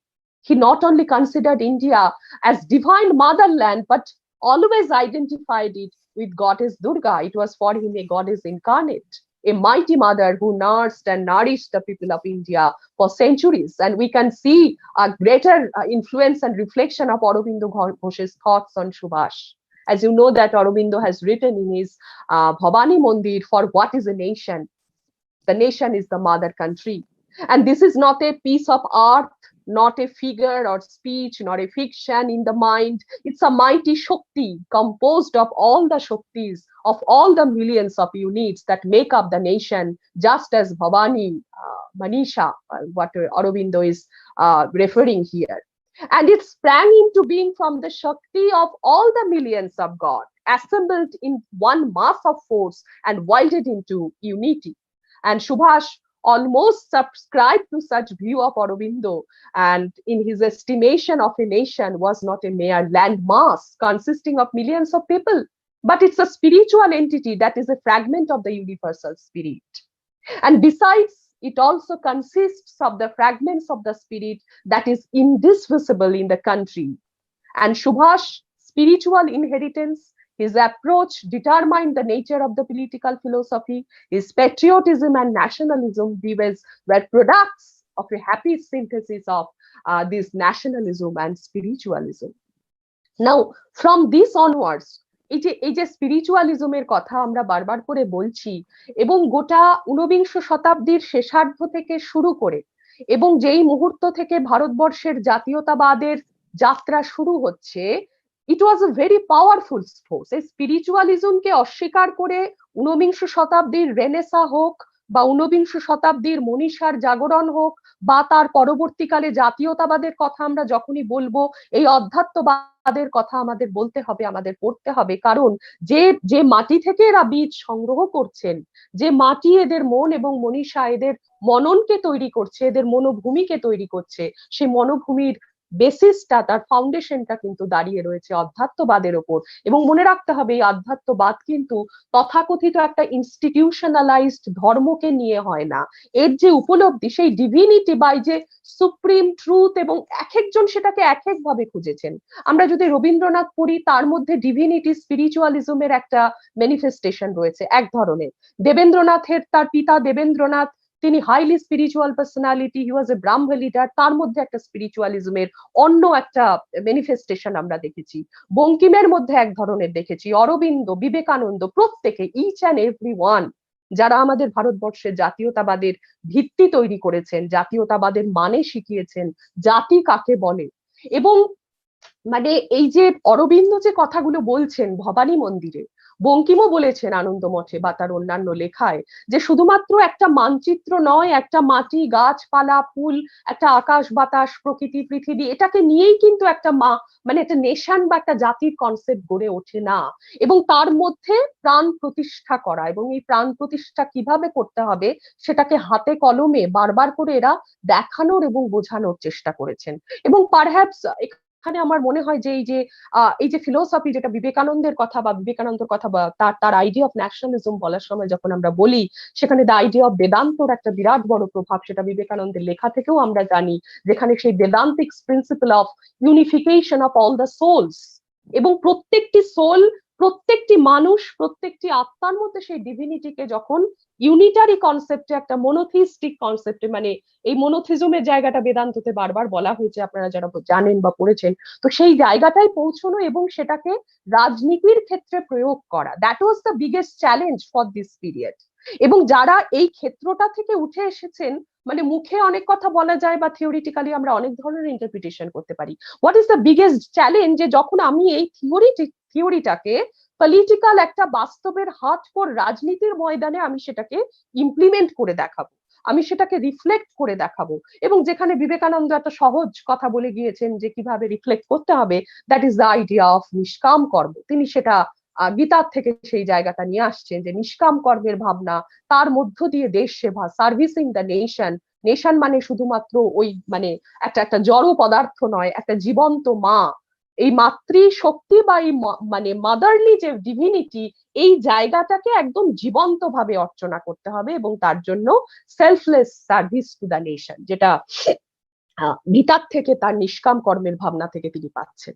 এবং সুভাষ বোস প্রথম থেকে for the early half of his life, তার যখন মানে কৈশোর শুরু হচ্ছে, তার পরবর্তীতে তিনি যৌবনে প্রবেশ করছেন, তার মধ্যে কিন্তু এই অনুসন্ধিৎসার জায়গাটা সব সময় রয়েছে। এবং তিনি ছোটবেলায় বাড়ি থেকে পালিয়ে যেতেন, যে পালিয়ে গিয়ে তিনি বিভিন্ন তীর্থস্থানে ঘুরে বেড়াতেন। তার মধ্যে বারবার করে মাকে তার লেখা যে চিঠিগুলো, সেখান থেকে আমরা জেনেছি যে তার মধ্যে ওই বাড়ি থেকে পালিয়ে গিয়ে সন্ন্যাসী হবার একটা প্রবল উদ্দগ্র একটা ইচ্ছে, আকাঙ্ক্ষা বারবার করে ফুটে উঠেছে। এবং বিবেকানন্দের দ্বারা তিনি কি পরিমাণ ইন্সপায়ার্ড হয়েছেন, অনুপ্রাণিত হয়েছেন, সে তো আমরা জানি। এবং এই অনুপ্রেরণাটাকে পরবর্তীকালে যখন তিনি রাজনীতির ময়দানে ঝাঁপাচ্ছেন, বিভিন্ন বিরুদ্ধ মত পথ তাকে এসে গ্রাস করছে, মনের সেই ভাব বা নিজস্ব ভাবটাকে তিনি বজায় রাখার জন্য প্রতি মুহূর্তে চ্যালেঞ্জের সম্মুখীন হচ্ছেন, এবং তার একটা নিজস্ব লড়াই, এবং সেই লড়াইয়ের মধ্য থেকেও কিন্তু শেষ পর্যন্ত তিনি তার যে জায়গাটা থেকে তার যাত্রা শুরু হয়েছিল, তাকে ঠিক সেখানেই পৌঁছতে হবে। এই অভিন্ন স্পিরিটটা, এই এভলিউশনটা কিন্তু আমরা সুভাষ বোসের এন্টায়ার পলিটিক্যাল জার্নির মধ্যে দেখতে পাচ্ছি। So what about this idea? We are talking about nationalism. We are talking about spiritual formation. Now, Subhash Bose's another very important contribution, that was his idea of socialism. তার সমাজতন্ত্রবাদের কথা যদি বলি, and as you know that Subhash Bose felt that the very left-wing revolt, there will be untimely emerge a new full-fledged party, the Socialist Party. তিনি স্বপ্ন দেখছেন with a clear ideology, program, with a particular plan of action. And he declared that India must dedicate itself to the socialist program, with the distinction that it would be socialism saturated with the true Indian spirit. It's a new and practical socialism. Vivekananda বলছেন practical Vedanta, Netaji বলছেন practical socialism. হাতে কলমে যে সমাজবাদ, শুধুমাত্র বিদেশ থেকে ধার করে আনা কোনো আইডিয়া নয়, হাতে কলমে সমাজবাদকে প্রয়োগ করে দেখাতে হবে। And it would go electrify the entire world. He envisaged that India would have its own types of socialism. That is keeping in mind her own environment, her own needs, her own geography, history, from which the world would also be benefited. And he again and again provided and formulated what should be this idea of Indian form of socialism. That the party, it will stand for the interest of the masses, the peasants, the workers, etc. And it would not for the vested interest of the landlords, capitalists, and money lending classes. And it will stand for the complete political economic liberation of the Indians. A federal government, it will be the ultimate goal. And it will be a strong central government with dictatorial powers for some years to come in order to put India on her feet. Subhash Boseর এই যে তার ভিশনিং of India, এই জায়গাটা খুব গুরুত্বপূর্ণ, যে তিনি বলছেন যে আগামী দিনের ভারতবর্ষকে যদি শক্ত মাটির ওপরে দাঁড় করাতে হয় তাহলে একটা ফেডারেল গভর্নমেন্ট থাকবে, নিঃসন্দেহে that would be the objective, কিন্তু তার সঙ্গে সঙ্গে একটা শক্তিশালী সেন্ট্রাল গভর্নমেন্ট থাকবে যে অন্তত স্বাধীনতার পরে কিছুদিন, কারণ তিনি খুব পরিষ্কার ভাবে বুঝেছিলেন যে ভারতীয়দের হাতে যে মুহূর্তে ক্ষমতা আসবে একটা আলটিমেট পলিটিক্যাল ক্যাওস তৈরি হতে পারে। কারণ দীর্ঘদিন ধরে পরাধীনতার জালে জর্জরিত থাকা একটা জাতি তারা যখন হঠাৎ করে স্বাধীনতা পেয়ে যায় তখন সেটাকে তারা হ্যান্ডেল করতে নাও পারে, সেটা তাদের হাত ফসকে যেতে পারে, এবং সেজন্য যে ভয়ঙ্কর একটা পলিটিক্যাল রাজনৈতিক সংকট উপস্থিত হতে পারে সেটার দিকে চিন্তা করে সুভাষ বোস কিন্তু এমন একটা গভর্নমেন্ট, এমন একটা সরকারের কথা বলছেন যেটা তার হাতে ডিক্টেটোরিয়াল পাওয়ার থাকবে। এটাকে নিয়ে, এই বিষয়গুলো নিয়ে অনেক সমালোচনা আছে, অনেক ধরনের লেখা আছে, কিন্তু আমি আজকে সমালোচনার দিকে যেতে চাই না। সুভাষ বোস যে স্বপ্নের ভারতবর্ষের কথা বলছেন, এই কথা যেমন তিনি বলছেন তার পাশাপাশি বলছেন complete political and economic liberation of the Indians. And the Socialist Party, it will believe in a sound system of state planning for the reorganization of the agricultural and industrial life of the country. It will aim to construct a new social structure on the basis of village committees of the past, and it will strive to break down the existing social barriers like caste. And the Socialist Party, it will speak to establish a new monetary credit system in the light of the theories and experiments that has been going on around the world. And it will seek to abolish landlordism, introduce a uniform land tenure system for the whole of India. And it would believe in a government by a strong party bound together by military discipline. So it would be unifying, it would aim at unifying all the radical organizations under a national executive so that whenever action is taken, there will be simultaneous activity on many fronts. So Subhash Bose's planning of a future socialistic India, it was very much concrete. He had every sort of ideas that what should be the economic policy, what should be the landholding policy, what should be the money lending ideas or policies. He chalked out the plans on the basis of agricultural and industrial developments for a particular period of time. Subhash Boseর কাছে সমস্ত ধরনের clear cut একটা idea নিয়ে কিন্তু তিনি ভাবনা চিন্তা করছেন, এবং he spoke more openly from 1930s onwards. He spoke openly and strongly for socialism and Indian socialism. And he thought that Indian socialism had its roots in ancient Indian ideals, in Indian Renaissance of 19th century also. And Swami Vivekananda's ideas about socialistic India, it had a great influence of Bose, and he delivered the presidential address at Rangpur Political Conference in 1929, and where he again and again referred about Swami Vivekananda's idea of Indian socialism, that let a new India emerge through the workshop from the hearts and the bazaars, are still ringing in every Bengali home. And this socialism didn't derive its birth from the books of Karl Marx. It has its origin in the thought and culture of India. That is very, very interesting thing to reckon with. And the gospel of democracy that was preached by Swami Vivekananda has manifested itself fully in the writings and the achievements of Deshobandhu, and who said that Narayan, live amongst those who till the land, prepare our bread by the sweat of their bow, with though in the midst of grinding poverty, have kept the torch of our civilization, culture, and religion burning. So these are the new ideas of socialism he was talking of. And these are nowadays traveling to India from the West or from the India to the West, and they are revolutionizing thoughts of many. But the idea of socialism is not a novelty in this country. So we regard it as such only because we have lost the thread of our own history, and it is not proper to take any school of thought as unmistakable and absolute truth. So Subhash Bose was very much clear on this idea of a new formation of Indian socialism, which would be definitely Indian in spirit and character. And I want to quote here that what he was saying in the All India Trade Union Congress in Calcutta.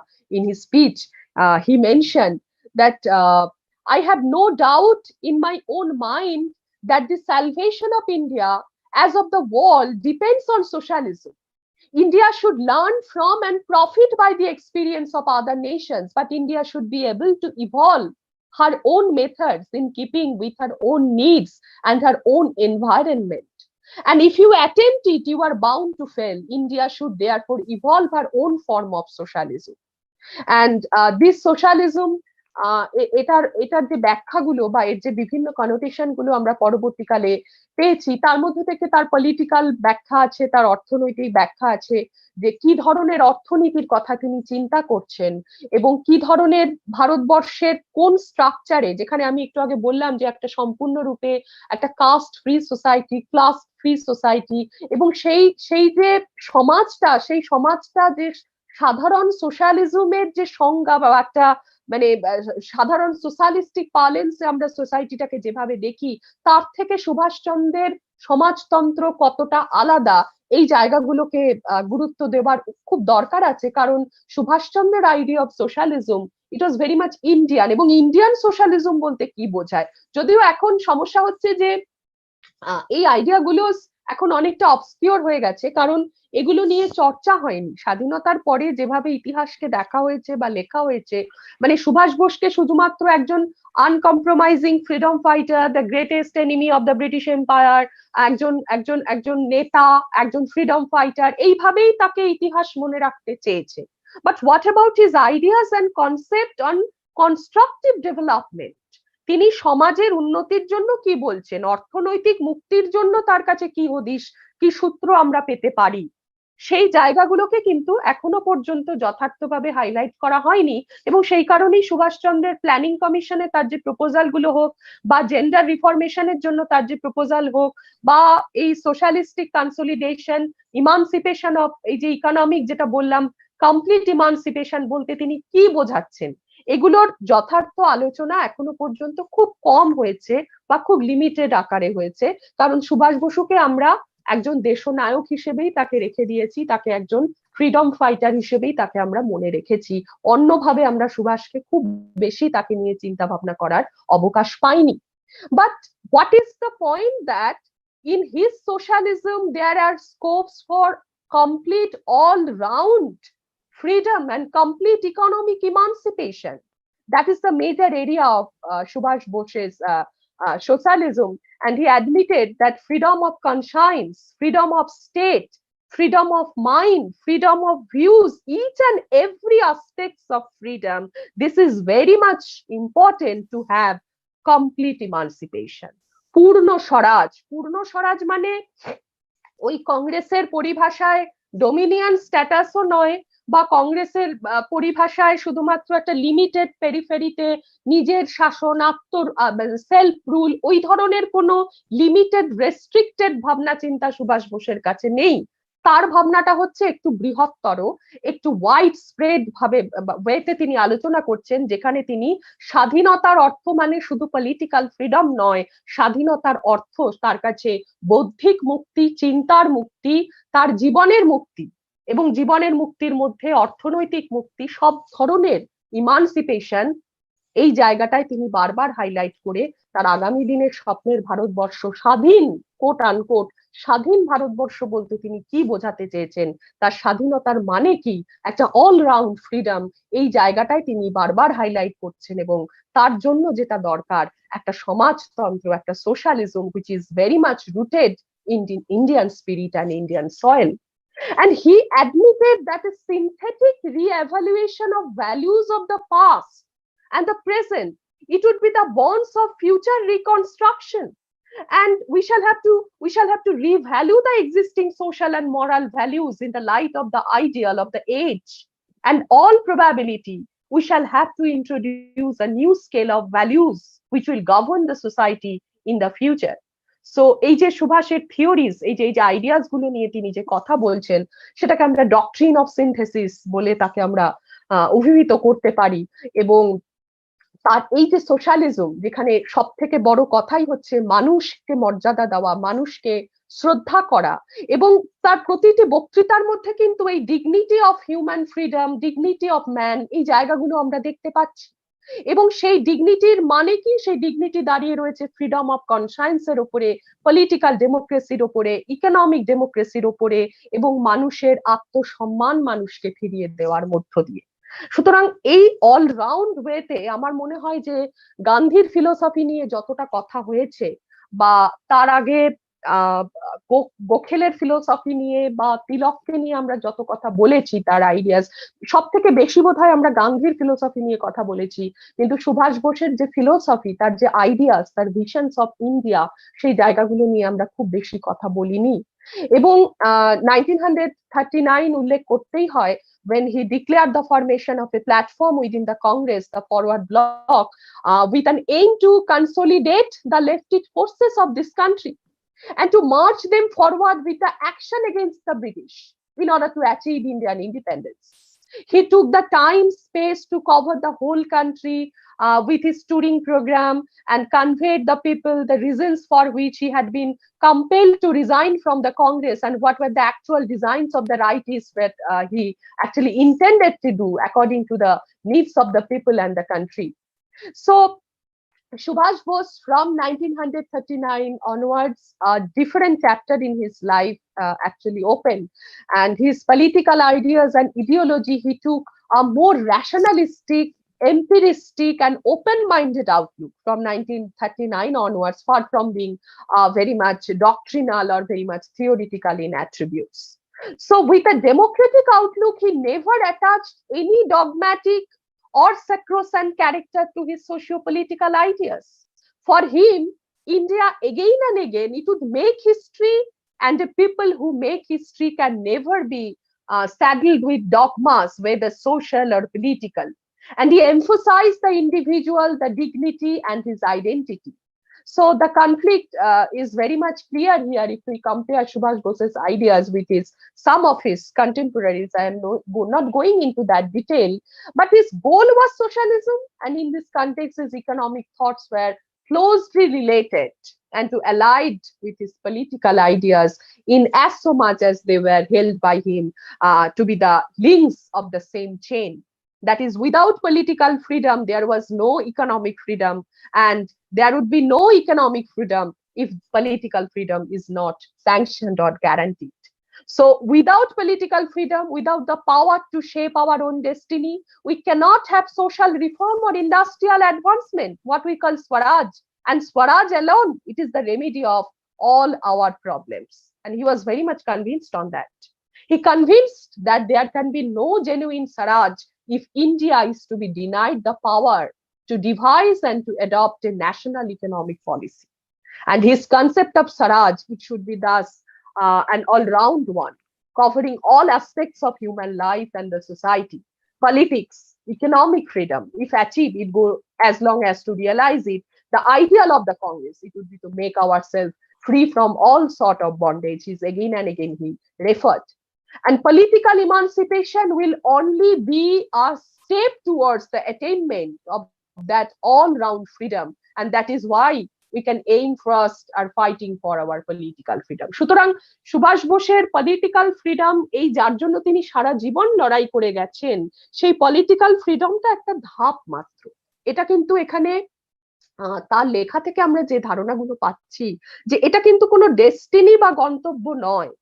Political freedom না থাকলে economic freedom আসবে না, এবং economic freedom যদি না আসে, তাহলে একটা জাতি স্বরাজ পেতে পারে না। তার এগ্রিকালচারাল ডেভেলপমেন্ট, তার ইন্ডাস্ট্রিয়াল ডেভেলপমেন্ট, তার অল রাউন্ড ডেভেলপমেন্টের যে প্রজেক্ট গুলো, সেটা সম্পূর্ণ হতে পারে না যদি না ইকোনমিক ফ্রিডম বা ইকোনমিক ইমানসিপেশন আসে, যদি না স্বরাজ আসে। এবং সেটা আনার জন্য দরকার পলিটিক্যাল ফ্রিডম, এবং পলিটিক্যাল ফ্রিডম অন্যান্য যে ফ্রিডম গুলো সেগুলোকে এনশিওর করবে। সুতরাং তিনি ফ্রিডম ফাইটার নিঃসন্দেহে, কিন্তু আমাদের বুঝতে হবে কোন ফ্রিডমের জন্য তিনি অ্যাকচুয়ালি লড়াই করছেন। It is a mere political independence, যে 47-এ ভারত ভাগ হয়ে গেল, এবং ভারত বিভাজনের পরে তো আমরা দেখেছি অনেক ক্ষেত্রে দীর্ঘদিন ধরে আমরা দেখেছি যে পলিটিক্যাল ফ্রিডমটাকে শুধু ওইভাবে ন্যারো বা লিমিটেড অর্থে নেওয়াতে কি কি সমস্যা হয়েছে, এবং পলিটিক্যাল ফ্রিডমটা পেতে তার অর্থটাকে রিয়ালাইজ করতেই এতটা সময় চলে গেছে যে তার ফলে যে ফ্রিডমের কথা সুভাষ ঘোষ বলছিলেন, all round freedom, that is the highest point of swaraj, যেটাকে বিবেকানন্দ এক সময় বলেছিলেন আত্মানুভূতি, that is the realisation of the self or the moksha, সেই যে ultimate supreme reality of knowledge, সেই জায়গাটায় পৌঁছানোর কথা আমরা ভাবতেই পারিনি। অথচ Bharatvarsha as a nation, as a civilisation, it had the very potential. ভারতবর্ষের কাছে সেই পোটেনশিয়াল ছিল, কিন্তু সেটা করা সম্ভব হয়নি because of different issues and anomalies in the society. And in the year that in 1930, within this 30 and 35 as mentioned, he gave different speeches to the youths of the country, to the kishans, to the peasants, workers, basically the students and the youth. And he addressed their specific grievances, some economic in character, some social, a product of their own socio-economic bondage. And the process of political emancipation, it should include a solution to all these problems. He was very much clear on that, leading to the socio-economic liberation of the classes. যে এই যে শ্রেণীগুলো, এই যে মানুষগুলো, কৃষক হোক, শ্রমিক হোক, ছাত্র, যুবা, নারী, যেই হোক না কেন, তাদের নিজস্ব যে সমস্যাগুলো আছে, তাদের নিজস্ব যে আর্থ সামাজিক প্রবলেমস গুলো আছে, এই প্রত্যেকটা সমস্যার যদি সমাধান করা না যায়, তাহলে পলিটিক্যাল ইমানসিপেশন আসতে পারে না। এটা একটা খুব সোজা কথা। এবং until the latter war brought actively, as we can say, in the fold of national movement, no political emancipation is at least possible. And unless the socio-economic grievances were redressed, they wouldn't come within the fold. Thus, political and economic freedom, these were inseparably interconnected. Political freedom, Subhash conceived it, was an indispensable means to the end of economic freedom.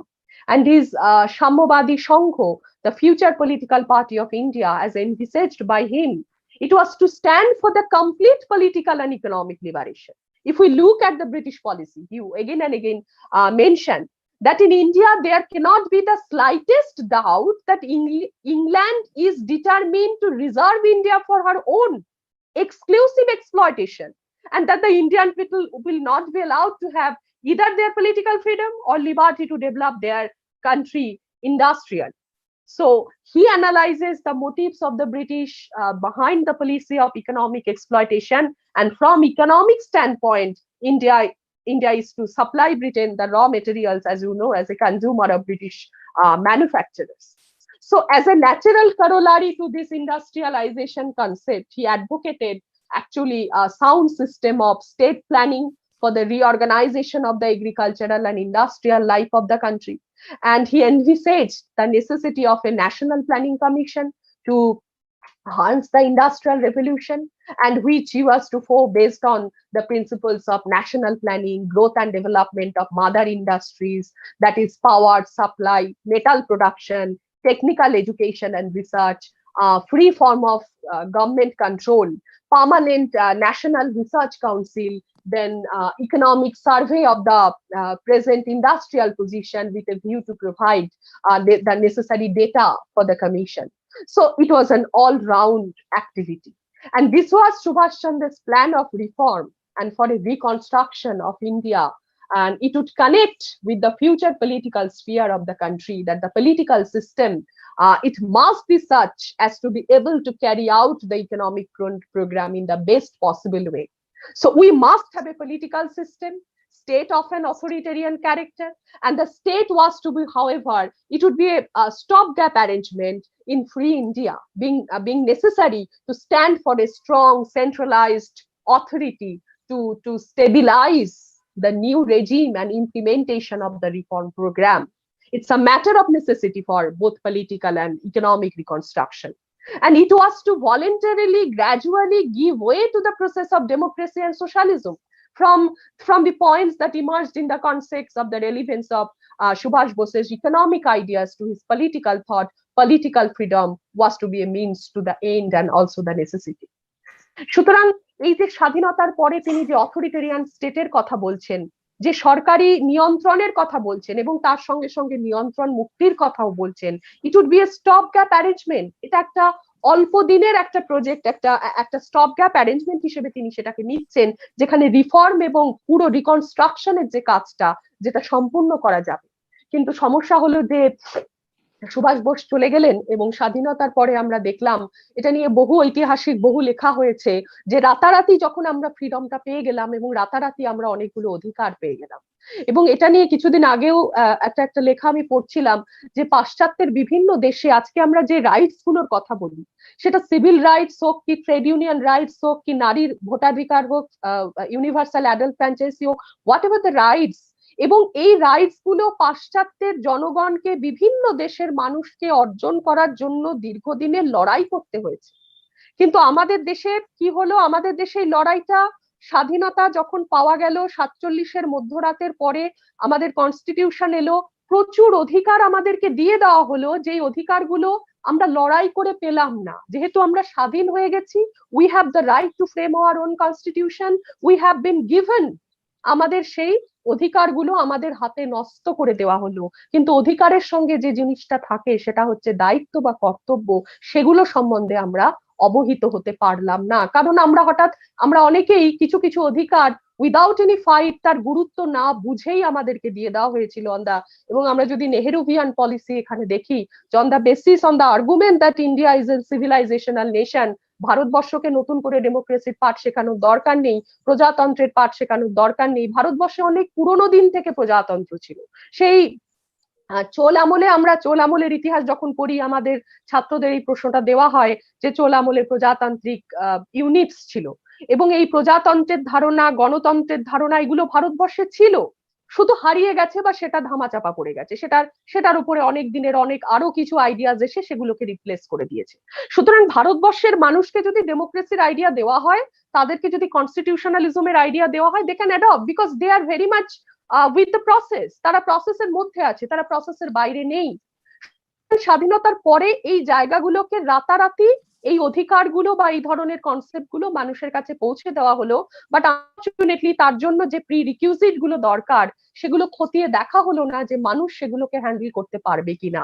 এবং সুভাষ বসু কিন্তু ভীষণ সচেতন ভাবে, খুব দৃঢ় চেতা মানুষ এবং দৃঢ় বুদ্ধি সম্পন্ন মানুষ ছিলেন। সেজন্য স্বাধীনতা আসবে কবে তিনি হয়তো জানতেন না, তার পক্ষে জানা সম্ভব হয়নি, কিন্তু তার বহুদিন আগে তিনি ভেবে ফেলেছিলেন, তিনি ভাবতে পেরেছিলেন যে স্বাধীনতা আসার পরে সেই স্বাধীনতাকে যদি সাস্টেইন করতে হয়, সেই স্বাধীনতার স্পিরিটটাকে যদি ধরে রাখতে হয়, তাহলে কি করা দরকার। স্বাধীনতা পেলেই হলো না, স্বাধীনতাটাকে সাস্টেইন করতে হবে।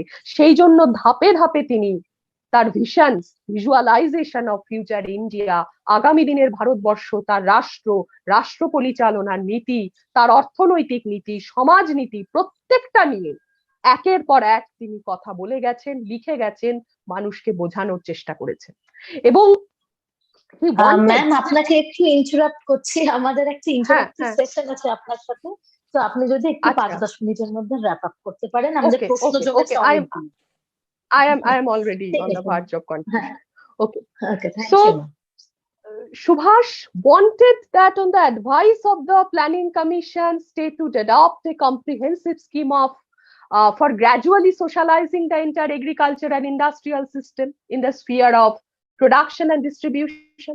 And he also spoke about abolition of, as I mentioned, landlordism. These are the basic issues of his socialistic concern, socialistic India. তো এই ভারতবর্ষ এবং তার যে চিন্তা ভাবনাগুলো, পলিটিক্যাল ফ্রিডম, ইকোনমিক ফ্রিডম এবং সেই ফ্রিডমের বৃহত্তর কনসেপ্ট নিয়ে সুভাষ বোস ভাবনা চিন্তা করছেন। এবং অবশ্যই তার এই ভাবনা চিন্তাগুলোর রসদ যখন আমরা সেই জায়গাটা নিয়ে আলোচনা করি, তার যে স্পিরিচুয়ালিজম, তার যে আধ্যাত্মবাদ এবং আধ্যাত্মবাদের সঙ্গে রাজনীতিকে কিভাবে যুক্ত করা যায়, রাজনীতির সঙ্গে সেবা ধর্মকে কি করে যুক্ত করা যায়, প্রত্যেকটা জিনিস কিন্তু সুভাষ বোসের মধ্যে স্ফুরিত হচ্ছে। এবং এই মানে দেশ সেবার যে আদর্শ, এবং আমরা এখন যেটা দেখি যে সবাই হয়তো দেশ নেতা হন বা অনেকেই রাজনীতির জায়গাটাকে তারা হাইলাইট করেন, কিন্তু সুভাষের কাছে রাজনীতি ওয়াজ নট সো ইম্পর্টেন্ট। তিনি দেশকে সেবা করতে চাইছেন, এবং সুভাষ বোসকে আমার মনে হয় তার আইডিয়াস গুলো নিয়ে আমরা যদি আরো চর্চা করি, তার এই সেবা, এই পলিটিক্যাল সেবা বলতে তিনি কি বোঝাচ্ছেন, what is the concept of দেশ ও সেবা, জনসেবা, এই শব্দগুলো আমরা খুব ব্যবহার করি, এই সেবার আদর্শটাকে বোঝাও অত্যন্ত প্রয়োজন। সুতরাং আমি খুব বেশি দীর্ঘায়িত করব না সুভাষ বোসের ভাবনা চিন্তা এবং আগামী দিনের নতুন ভারতবর্ষকে নিয়ে তিনি কি ভাবছেন, তার ইকোনমিক ইমানসিপেশন এবং পলিটিক্যাল ইমানসিপেশন নিয়ে তিনি কি চিন্তা করছেন, তার প্রত্যেকটি চিন্তাধারা তার বিভিন্ন লেখায়, তার অটোবায়োগ্রাফিক্যাল রাইটিংস বা তার স্পিচের মধ্য দিয়ে আমরা খুঁজে পাচ্ছি। এবং আমার মনে হয় যে আগামী দিনে যদি তার এই আইডিয়াস গুলো নিয়ে আমরা আরেকটু চর্চা করতে পারি, বা বাস্তবে আদৌ এগুলোর ইমপ্লিমেন্টেশন সম্ভব কিনা সেগুলো নিয়ে যদি একটুখানি আলোচনা বা আরো বেশি তথ্য নির্ভর ভাবে জিনিসটাকে দেখা যায়, তাহলে হয়তো শুধুমাত্র ফ্রিডম ফাইটার হিসেবে আমাদের সুভাষ বোসকে স্মরণ করতে হবে না, আমরা সুভাষ বোসকে একজন আধুনিক ভারতের রূপকার হিসেবে, একজন দার্শনিক হিসেবে আমরা তাকে চিন্তা করতে পারবো। সুতরাং আজকে তার এই 125তম 126 তে পড়লো 125 তার যে বার্থ অ্যানিভার্সারি, তাতে আমি সুভাষ বসুকে আমার শ্রদ্ধার্ঘ্য জানাচ্ছি, এবং কলেজ কর্তৃপক্ষকেও আবার ধন্যবাদ জানাচ্ছি যে আজকে আপনাদের সঙ্গে কিছু সুভাষ বোসের ভাবনা চিন্তা নিয়ে, তার আইডিয়াস অফ ইন্ডিয়া নিয়ে কিছু কথা আপনাদের সঙ্গে শেয়ার করলাম। এবং যে ছাত্রছাত্রীরা এখানে উপস্থিত রয়েছেন, আমি তাদের কাছে বিশেষভাবে অনুরোধ জানাই যে সুভাষ বসুকে নিয়ে আমরা যেন আরো বেশি চর্চা করি, শুধুমাত্র পরীক্ষায় প্রশ্ন হিসেবে নয়, তার ভাবনা চিন্তাগুলোকে নিয়ে আমরা যত আলোচনা করব, চর্চা করব, আমার মনে হয় সুভাষ বসু তত বেশি করে আমাদের কাছে প্রাসঙ্গিক হয়ে উঠবেন। তো এইটুকু বলে আমি সবাইকে আবার ধন্যবাদ এবং নমস্কার জানিয়ে আমার বক্তব্য শেষ করছি। ধন্যবাদ। অসংখ্য ধন্যবাদ ম্যাম। খুব সুন্দর লাগলো, একটা অন্য রিফ্লেকশনের সামনে যেন আজকে দাঁড়িয়ে কতগুলো জিনিস শুনলাম।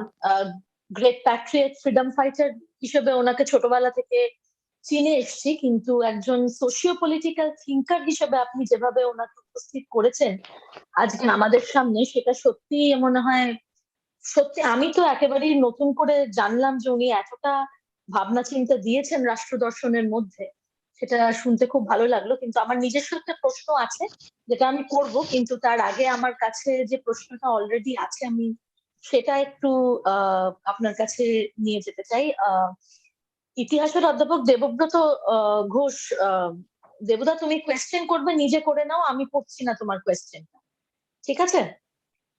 তুমি ম্যাডামকে নিজে প্রশ্ন করে নাও। ওকে। হ্যাঁ ম্যাম, প্রথমেই আপনাকে প্রণাম জানাই। আজকে এক মহতি দিন। এই দিনে আমরা সকালে আমাদের প্রিন্সিপাল স্যার প্রথমেই বলেছেন যে নেতাজি সুভাষচন্দ্র বোসের নামে আমাদের কলেজে যেহেতু আড়ম্বরের সঙ্গে আমরা প্রত্যেকবার প্রোগ্রাম করি, আজকে আমাদের ইতিহাস বিভাগেরই ডক্টর প্রদীপ কুমার মন্ডল খুব সুন্দরভাবে নেতাজি সম্পর্কে, নেতাজি সুভাষচন্দ্র বসু সম্পর্কে বলেছেন। আজকে আমাকে আপনি আরো বেশি বা আমাদের সকলকে আরো বেশি করে জানানোর একটা সুযোগ করে দিলেন, এবং আমরা খুব দীর্ঘ হলাম আমার। এবং আজকে যে নেতাজি সুভাষচন্দ্র বসু এবং আধ্যাত্মিকতা, এই নিয়ে যে মানে নতুন একটা পথ আমরা পড়েছি, কিন্তু এত সুন্দরভাবে আপনি বললেন। এখানে আমি একটা কথা বলি যে নেতাজি সুভাষচন্দ্র বসু স্বামীজি দ্বারা কতটা প্রভাবিত হয়েছিলেন, তার একটা নেতাজি সুভাষচন্দ্র বসু নিজে এক জায়গায় লিখেছিলেন যে স্বামীজি প্রাচ্য পাশ্চাত্য ধর্ম এবং বিজ্ঞান, অতীত এবং বর্তমানকে সামঞ্জস্যপূর্ণ করেছিলেন, আর সেই কারণেই তিনি মহান। আর তার শিক্ষা থেকে আমাদের দেশবাসী অভূতপূর্ব আত্মমর্যাদা, আত্মনির্ভরশীলতা এবং আত্মবিশ্বাস অর্জন করেছে। এবং আরেকদিকে আপনি শ্রী অরবিন্দের কথাও বলেছেন, আমি যখন শুনছিলাম, শ্রী অরবিন্দকেও নেতাজি সুভাষচন্দ্র বসু খুব সম্মানের সাথে গ্রহণ করেছিলেন এবং তাকে মানব জাতির জন্য আদর্শ গুরু হিসেবে গ্রহণ করেছিলেন, আমি যদি ভুল না করে থাকি। যাই হোক, আজকে আপনার কাছে একটা প্রশ্ন সেটা হচ্ছে স্বাধীন ভারতের প্রধানমন্ত্রী যদি নেহরুর পরিবর্তে সুভাষচন্দ্র বসু হতেন, তাহলে ভারতকে আমরা কিভাবে দেখতাম বা কিভাবে ভারত বিকশিত হতো? প্রথম প্রশ্ন এটা ম্যাম।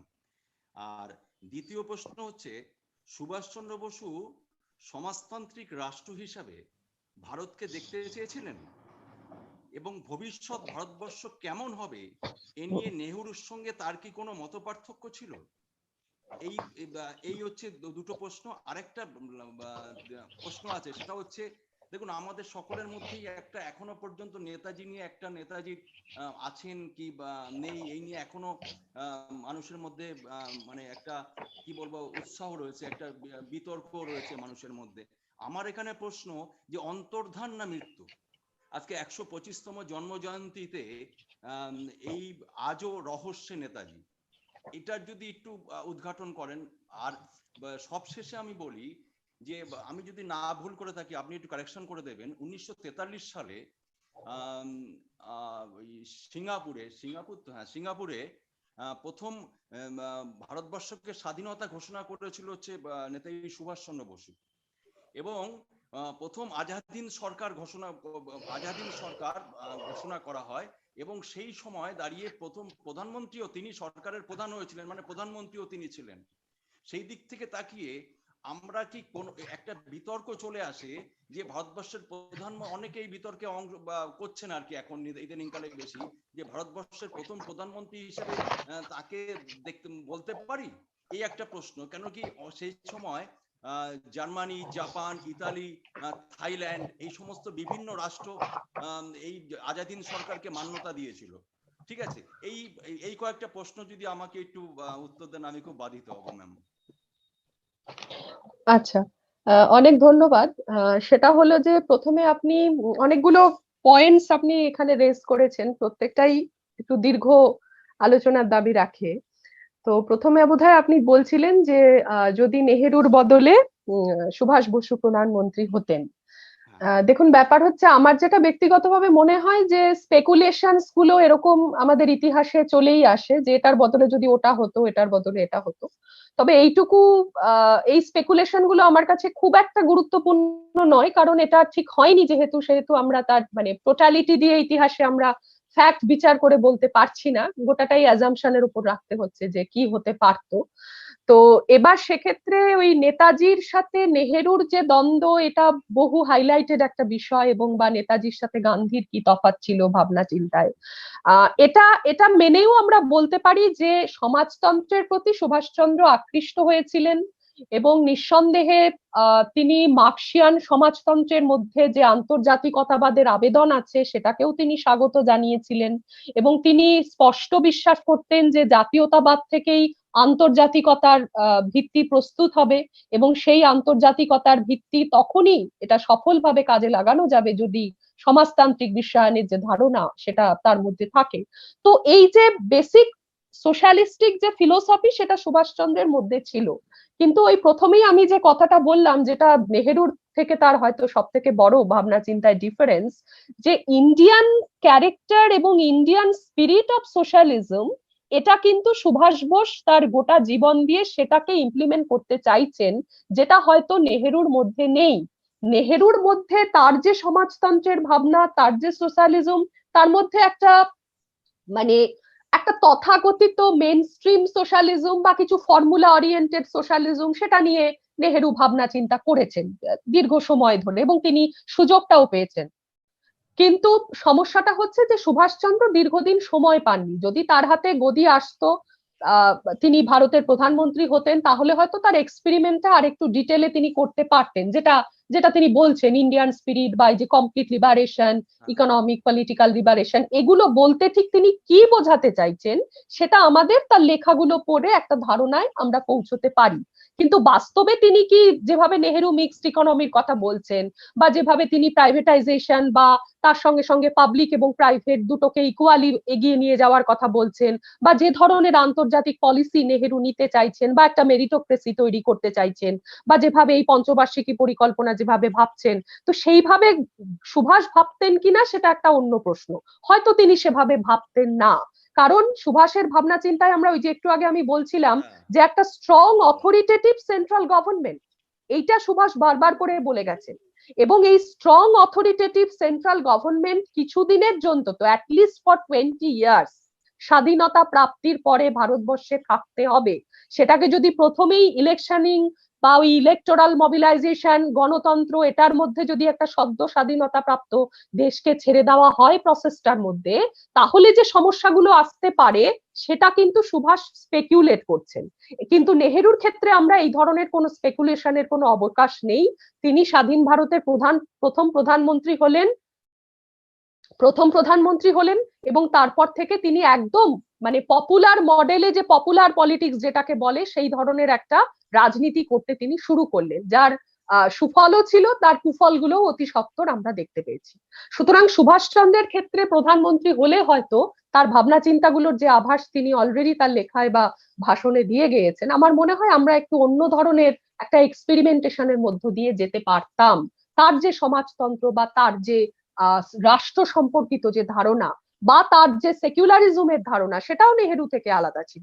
প্রত্যেকটা বিষয়কে ধরে ধরে আলোচনা করা যায় এবং প্রত্যেকটা ধারণা কিন্তু তৎকালীন শুধু নেহেরু নয়, অন্যান্য যে লিডাররা তাদের সঙ্গেও যে সুভাষের তিনি সবসময় একটু rebel, is a rebel child, মানে গান্ধী তাকে বলছেন স্পয়েল চাইল্ড, মানে পুরোপুরি মানে নিজের একটু একগুয়ে, সবসময় নিজের ইচ্ছে মতো নিজের ভাবনা চিন্তায় বিশ্বাসী থাকছেন, অটল থাকছেন। সুতরাং অন্যান্যদের সাথে যে তার মিলবে না সেটা খুবই সাধারণ কথা, এই জায়গা থেকে আমরা এটাই আসতেই পারি। আপনি দ্বিতীয় আরেকটা জিনিস বলছিলেন যে ভারতের প্রধানমন্ত্রী, ওটা খুবই কন্ট্রোভার্সিয়াল একটা জায়গা, কারণ আজাদ হিন্দ বাহিনীকে ভারত সরকার মানে ব্রিটিশ সরকার তখন ইন্টারন্যাশনাল যে ল সেই অনুসারে তাকে স্বীকৃতি দিচ্ছে না, এবং সুভাষ বোস তার স্বাধীন সর্বাধিনায়ক নির্বাচিত হচ্ছেন, ঠিক আছে, কিন্তু আনলেস অ্যান্ড আদারওয়াইজ মানে তৎকালীন ইন্টারন্যাশনাল ল বা সভরেন্টির যে রুল সেই জায়গা থেকে যদি দেখা যায় তাহলে সেটা খুব ডিসপিউটেড। এবং এই ডিসপিউট গুলো যখন লালকেল্লাতে ট্রায়াল হচ্ছিল আমরা দেখেছি, ভুলাভাই দেশাই যখন তিনি সুভাষের হয়ে লড়ছিলেন এবং সেই ট্রায়ালের যে প্রসিডিংস গুলো রয়েছে সেখানেও এই দীর্ঘ বিতর্কের অবকাশ হয়েছে যে সুভাষ বসুকে আমরা ভারতের প্রথম প্রধানমন্ত্রী বলতে পারি কিনা। তার কতগুলো মানে লিগাল ডিসপিউটস আছে, তার সঙ্গে সঙ্গে থিওরিটিক্যাল ডিসপিউটস আছে।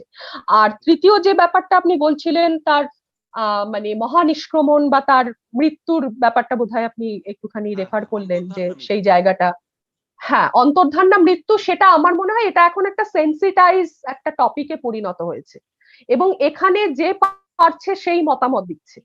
তবে আনফরচুনেটলি যতটুকু জানা যায় যে এখনো পর্যন্ত ফাইলগুলো ডিক্লাসিফাইড করা হয়নি। অনেক ফাইল ডিক্লাসিফাইড না করার ফলে, এবং তার পেছনে কেউ ষড়যন্ত্র করছে কি করছে না সেটা সম্পূর্ণ অন্য প্রশ্ন, ওটা পলিটিক্যাল প্রশ্ন, আমরা পলিটিক্যাল জায়গাতে যাব না, কিন্তু তার সঙ্গে সঙ্গে মানে যদি এগুলো পুরোপুরি ডিক্লাসিফাইড করা যেত আমার মনে হয় তাহলে হয়তো আমরা কিছুটা এই জায়গাটায় আসতে পারতাম যে অ্যাকচুয়ালি তার কি হলো। তিনি সত্যি তো এটা আমাদের সবার জানার একটা অধিকার আছে যে তিনি মৃত্যুই হলো প্লেন ক্র্যাশে না হোয়াট হ্যাপেন টু, আবার অনেকে বলছেন তিনি ফিরে আসছেন, রিইনকার্নেশন হচ্ছে, সেগুলো গোটাটাই আমার মনে হয় কিছুটা এর মধ্যে গুজব আছে, গল্প আছে, কিন্তু হ্যাঁ আধ্যাত্মিক এই যে তার ফিরে আসা, গুমনামি বাবা নিয়ে অনেক কিছু কথাবার্তা আমরা শুনেছি, এগুলোতে খুব বেশি আমাদের বিশ্বাস করার সুযোগ বা অবকাশ নেই খুব মানে সায়েন্টিফিক্যালি ওয়েতে যদি আমরা চিন্তা করি। কিন্তু সুভাষ আমাদের আবেগের সঙ্গে জড়িত, সেজন্য অ্যাজ এ বেঙ্গলি আমরা সেটা ভাবি যে তিনি হয়তো ফিরে এসেছেন বা ফিরে আসবেন। সুভাষ ঘরে ফেরে নাই, সেই শৈলেশদের বিখ্যাত বইটা আছে, এবং এই স্বপ্নটা নিয়েই দীর্ঘদিন ধরে একটা প্রজন্মের পর প্রজন্ম ভারতবর্ষ বেঁচে থেকেছে যে সুভাষ বসু হয়তো আসবেন। সেই গান্ধী আসার সময় যেমন তৈরি হয়েছিল যে গান্ধী বাবা মহাত্মা আসছেন, আমাদের সমস্ত দুঃখ দারিদ্র থেকে তিনি আমাদের মুক্তি দেবেন, তেমনি এই স্বপ্নটাও বোধহয় জরুরি ছিল। হয়তো এই স্বপ্নটার ঘোর থেকে আমরা অনেকটা বেরিয়ে এসেছি, কিন্তু একটা সময় পর্যন্ত মানুষ ভাবতো যে সুভাষ বসু এলেই সমস্যা সমাধান মানে সমস্যাগুলোর সমাধান হয়ে যাবে, তিনি আবার হয়তো ভারতবর্ষে ফিরে আসবেন। কিন্তু আমার মনে হয় যে সেন্ট্রাল গভর্নমেন্ট এবং আরো যে মানে ফরেন গভর্নমেন্টস গুলো রয়েছে তাদের এ ব্যাপারে বিশেষ করে ভারত সরকারের ইনিশিয়েটিভটা এখানে খুব জরুরি, যে আমরা কেন এখনো পর্যন্ত জানতে পারবো না, কেন এটাকে ধোঁয়াশা করে রেখে দেওয়া হবে। তবে ইটস আ পলিটিক্যাল ইস্যু, যতদিন মিস্ট্রিকে বাঁচিয়ে রাখা যায় আমরা সবাই জানি, যতদিন রহস্য থাকে ততদিন পলিটিক্যাল মাইলেজ থাকে, রহস্য মিটে গেলে গল্প শেষ হয়ে যায়। সো আনফরচুনেটলি আমরা সবাই এই পাজলটার মধ্যে পড়ে গিয়েছি আর কি, that is the fate. Thank you ma'am. হ্যাঁ, থ্যাংক ইউ ম্যাম। আমরা নেক্সট কোয়েশ্চেনে যাব। অধ্যাপিকা শ্রী চ্যাটার্জি আমাদের এডুকেশন ডিপার্টমেন্টের ভিডিওটা অধ্যাপিকা, উনি আপনাকে একটা কোয়েশ্চেন হ্যাঁ হ্যাঁ করতে চাই। শ্রী, তুই কোয়েশ্চেন হ্যাঁ নিজে করে নে। হ্যাঁ হ্যাঁ হ্যাঁ। মাননীয় স্পিকার ম্যাডামকে আমার মানে আমি অনেক অসংখ্য ধন্যবাদ জানাই। আজকে আমরা এবং যারা স্টুডেন্টরা যারা আছে তারা অনেকটাই সমৃদ্ধ হলাম আপনার এবং আজকের এই পুণ্য লগ্নে আমাদের এই সংক্রান্ত এই যে আপনি যে বললেন যে আমরা সত্যি ছোটবেলা থেকেই বড় হয়েছি এটা শুনে শুনে যে উনি বীর যোদ্ধা, সাহসী, নির্ভীক এবং ফ্রিডম ফাইটার, কিন্তু তার সাথে যে অজানা বিষয়গুলোর আপনি আলোকপাত করলেন সেগুলো জানলাম, সেগুলো জানতে পারলাম। অ্যাকচুয়ালি আমার ম্যাডাম প্রশ্ন নয়, আমি আমি এটা জানতে চাই যে আপনি যে নতুন দিকগুলোর সম্বন্ধে আলোকপাত করলেন সেইগুলো যদি কেউ মানে জানতে চায়, বিশেষ করে স্টুডেন্টরা যদি তারা পড়তে চায়, কারণ আপনি এটাও বললেন সত্যি এটা আমাদের আবেগের জায়গা, আমাদের মানে অনেকটা আমরা জানতে চাই নেতাজিকে নিয়ে। তো আমরা যদি এইগুলো জানতে চাই, মানে ওনার সোশ্যালিজম, ওনার আইডিওলজি, ওনার ফিলসফি, ওনার এই যে ইকোনমিক ইমানসিপেশন আপনি যেগুলো আলোচনা করলেন, ব্যাখ্যা করলেন, সেগুলো যদি আমরা কেউ ব্রডলি জানতে চাই তাহলে কি আমরা মানে আপনি কি রেফার করছেন, আমরা কি পড়বো, বা স্টুডেন্টদের জন্য যদি কিছু রেফার করেন মানে একটু সহজ করে যাতে ওরা জানতে পারে, একটু যদি বলেন কাইন্ডলি, খুব বাধিত। আমার আমার হ্যাঁ ধন্যবাদ ম্যাডাম। আমার যেটা মনে হয় যে সুভাষ বসুর ওপর অনেক তো লেখা আছে, কিন্তু তার নিজের যে লেখাগুলো, হ্যাঁ সেইগুলো যদি আগে একটু ছাত্ররা বা আমরা নিজেরাও যদি ওইগুলোর মধ্যে একটু আসতে পারি, বিশেষ করে তার অটোবায়োগ্রাফিক্যাল যে রাইটিংস গুলো আছে, এবং সবার আগে ইন্ডিয়ান পিলগ্রিম, এটা তো পড়তেই হবে। এবং বিভিন্ন সময়ে বিভিন্ন পত্র পত্রিকাতে সুভাষ বসু বিভিন্ন বিষয় নিয়ে কিন্তু তিনি আলোচনা করেছিলেন। সেগুলো নেতাজি রিসার্চ ব্যুরোতে যদি আপনারা যোগাযোগ করেন, আমার মনে হয় সেখানে ওরা ওগুলোকে সংকলিত করেছেন। এবং এলগিন রোডে যে নেতাজি রিসার্চ ব্যুরোর যে অফিস আছে, ইটস ভেরি গুড। সেখানে নেতাজি সংক্রান্ত সমস্ত প্রাইমারি সোর্সেস, যেগুলো মানে তার নিজস্ব লেখা বা তার সমসাময়িক যারা নেতাজিকে দেখেছেন তারা লিখেছেন, বা তৎকালীন যে পলিটিক্যাল লিডার্সরা তারা নিজেদের রেমিনিসেন্সেসে, যেমন ফরওয়ার্ড ব্লক পার্টির যে নেতারা পরবর্তীতে জয়শ্রী পত্রিকা বেরোতো, সেখানে লীলা রায় তিনি লিখেছিলেন, তিনি খুব ঘনিষ্ঠভাবে তার একটা দেখা ছিল, বা অন্যান্য ফরওয়ার্ড ব্লকের লিডাররা, অশোক ঘোষের কিছু লেখা রয়েছে, চিত্ত বসুর কিছু লেখা রয়েছে। তো এরকম একদম ফার্স্ট হ্যান্ড যে ডকুমেন্টস গুলো সেগুলো খুব কাজে লাগতে পারে আমার মনে হয়। এবং এছাড়াও তার পরিবারের বিভিন্ন মানুষজন সেই সময়টাকে যারা প্রত্যক্ষ করেছেন, অমিয়নাথ বসু বা শিশির কুমার বসু, তাদের ফ্যামিলির লোকজন যারা রয়েছেন, তো সেই লেখাগুলো Netaji research bureau is the best place.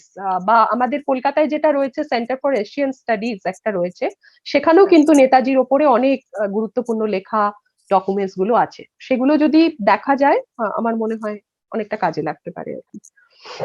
অসংখ্য অসংখ্য ধন্যবাদ ম্যাডাম। আসলে নেতাজি নামাঙ্কিত কলেজ তো আমাদেরও মানে আমরা যদি এইগুলোকে আমাদের লাইব্রেরিতে সংরক্ষণ করে রাখতে পারি তো আমাদের অনেকটাই ভালো হবে। আরেকবার আপনাকে ধন্যবাদ জানাই। Thank you. Thank you, thank you so much. Ma'am, আমরা নেক্সট কোয়েশ্চেনে যাব। প্রফেসর জয়ন্ত রানা, ইংলিশ ডিপার্টমেন্টের প্রফেসর। স্যার, আপনি নিজে কোয়েশ্চেনটা একটু করে নিন। তুমি রিড করে দিতে পারো, কোনো অসুবিধা নেই। না না, আপনি নিজে করুন। না না, নিজে করুন। ওকে, না আমার কোয়েশ্চেনটা ছিল সেটা হচ্ছে যে what actually led to the মানে গ্র্যান্ড এক্সিট অর মহানিষ্ক্রমণ, because now Netaji has been turned into a mythical figure. So, and myth in so many ways is more important as India struggles after all these years of independence. The question is this: I mean, if Netaji had all this, I have not read much. Actually, I am more concerned with the popular cultural aspects of Netaji. So that's my bit of research into that. For example, the kind of Jatra Pala that was written on Netaji's life, or the comics that came out to celebrate Netaji's life and legend. That's my area.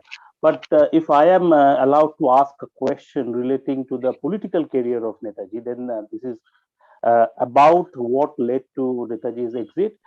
And by the time Netaji left, he was marginalized in the mainstream anti-colonial movement. So if Netaji could return, what chance he had to actually push his ideas through? Because after all, after anti-colonial movement was led by Congress, and after 1947, it was a direct transfer of power from the colonial authority to the party led by Nehru. So if Netaji had all these things, and what chance he had to actually work on his ideas? Because as after all these years of independence, we find that India as a federal structure is also under threat. And so it's like one power, one religion, and one centralized structure deciding the fate of the 130 crores of people. So if Netaji was marginalized by the time he left, I'm coming back to my question all over again. What chance he had if he could return from Europe? That's my question now. আমি বুঝতে পেরেছি, মানে আপনি জানতে চাইছেন যে তিনি যদি ফিরে আসতেন তাহলে ভারতবর্ষে তার কি চান্সেস বা পসিবিলিটি ছিল অ্যাজ এ লিডার, মানে অলরেডি বিকজ যখন তিনি চলে যাচ্ছেন তার মানে কংগ্রেসি রাজনীতির কথা ভাবলে তার হয়তো সেই জায়গাটা ছিল না। That was definitely a very good point, আমরা সেই জায়গাটা পয়েন্ট আউট করতেই পারি।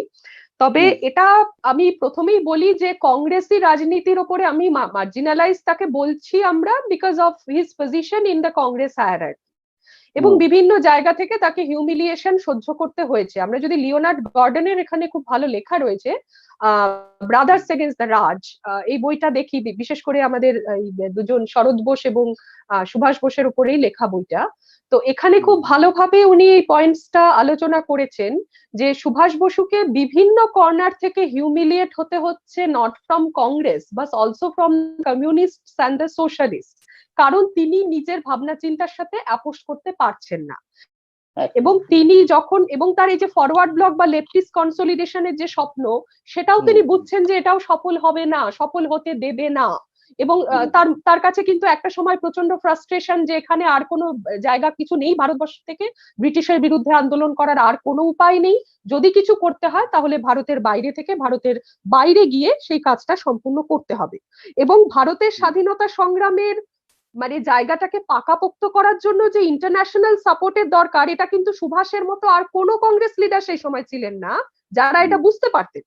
মানে with all due respect to Nehru and all the leaders in contemporary Congress and from other parties, এটা খুব পরীক্ষিত সত্য, একদম পরিষ্কার যে ইন্টারন্যাশনাল সাপোর্ট, যেটা আজকে আমরা এত কথা বলি, যেটা নিয়ে নেহেরুও পরবর্তীকালে অনেক কথা বলেছেন, কিন্তু আফটার ইন্ডিপেন্ডেন্স সেই সময়টায় যে ভারতবর্ষের স্বাধীনতার জন্য যে বিদেশি রাষ্ট্রের যে সমর্থন দরকার, সেটা একমাত্র one and only Subhas Basu ছাড়া কিন্তু কেউ দৃঢ়ভাবে উপলব্ধি করতে পারেননি।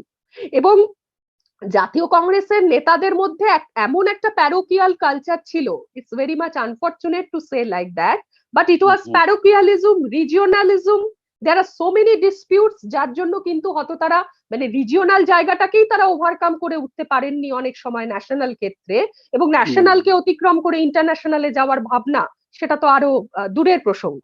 কিন্তু সুভাষচন্দ্র পরিষ্কার বুঝতে পেরেছেন যে আন্তর্জাতিক ক্ষেত্রে গ্রেট ব্রিটেন এবং সোভিয়েত রাশিয়া তারা যদি নিজের নিজের স্বার্থ সুরক্ষিত করতে পারে এত চ্যালেঞ্জেস এর মধ্যে, তাহলে ভারতবর্ষই বা কেন পারবে না। এবং তার জন্য দরকার বিশ্বব্যাপী সক্রিয় একটা প্রচার, এবং ব্রিটেনের বিরুদ্ধে ভারতের যে সমস্যাগুলো সেটাকে যদি সঠিকভাবে ইন্টারন্যাশনাল মিডিয়ার কাছে তুলে ধরা যায়, মানে এই যে গ্লোবালিজমের কনসেপ্ট, একটা গ্লোবাল জায়গায় ভারতীয় রাজনীতিকে তিনি পৌঁছে দিচ্ছেন, এটা কিন্তু তখনকার দিনে সুভাষ বোস ছাড়া আর কেউ এই জায়গাটাকে সেইভাবে হাইলাইট করেননি।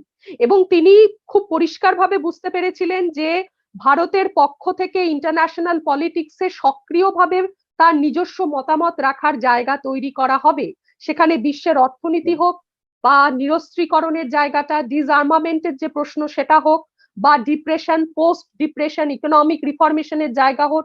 India being a colonial country, despite the fact India should have the very possibility it should have the very potential to display its own ideas in the international platform, and it is the necessity of the time. এবং সুভাষ বোস এটা realise করেছিলেন, এবং কিন্তু ওই যে যেটা বললাম যে প্যারোকিয়াল একটা কংগ্রেস, রিজিওনাল একটা কংগ্রেস, তার পক্ষে কিন্তু সুভাষ বোসকে রিয়েলাইজ করা সেই সময় সম্ভব হয়নি।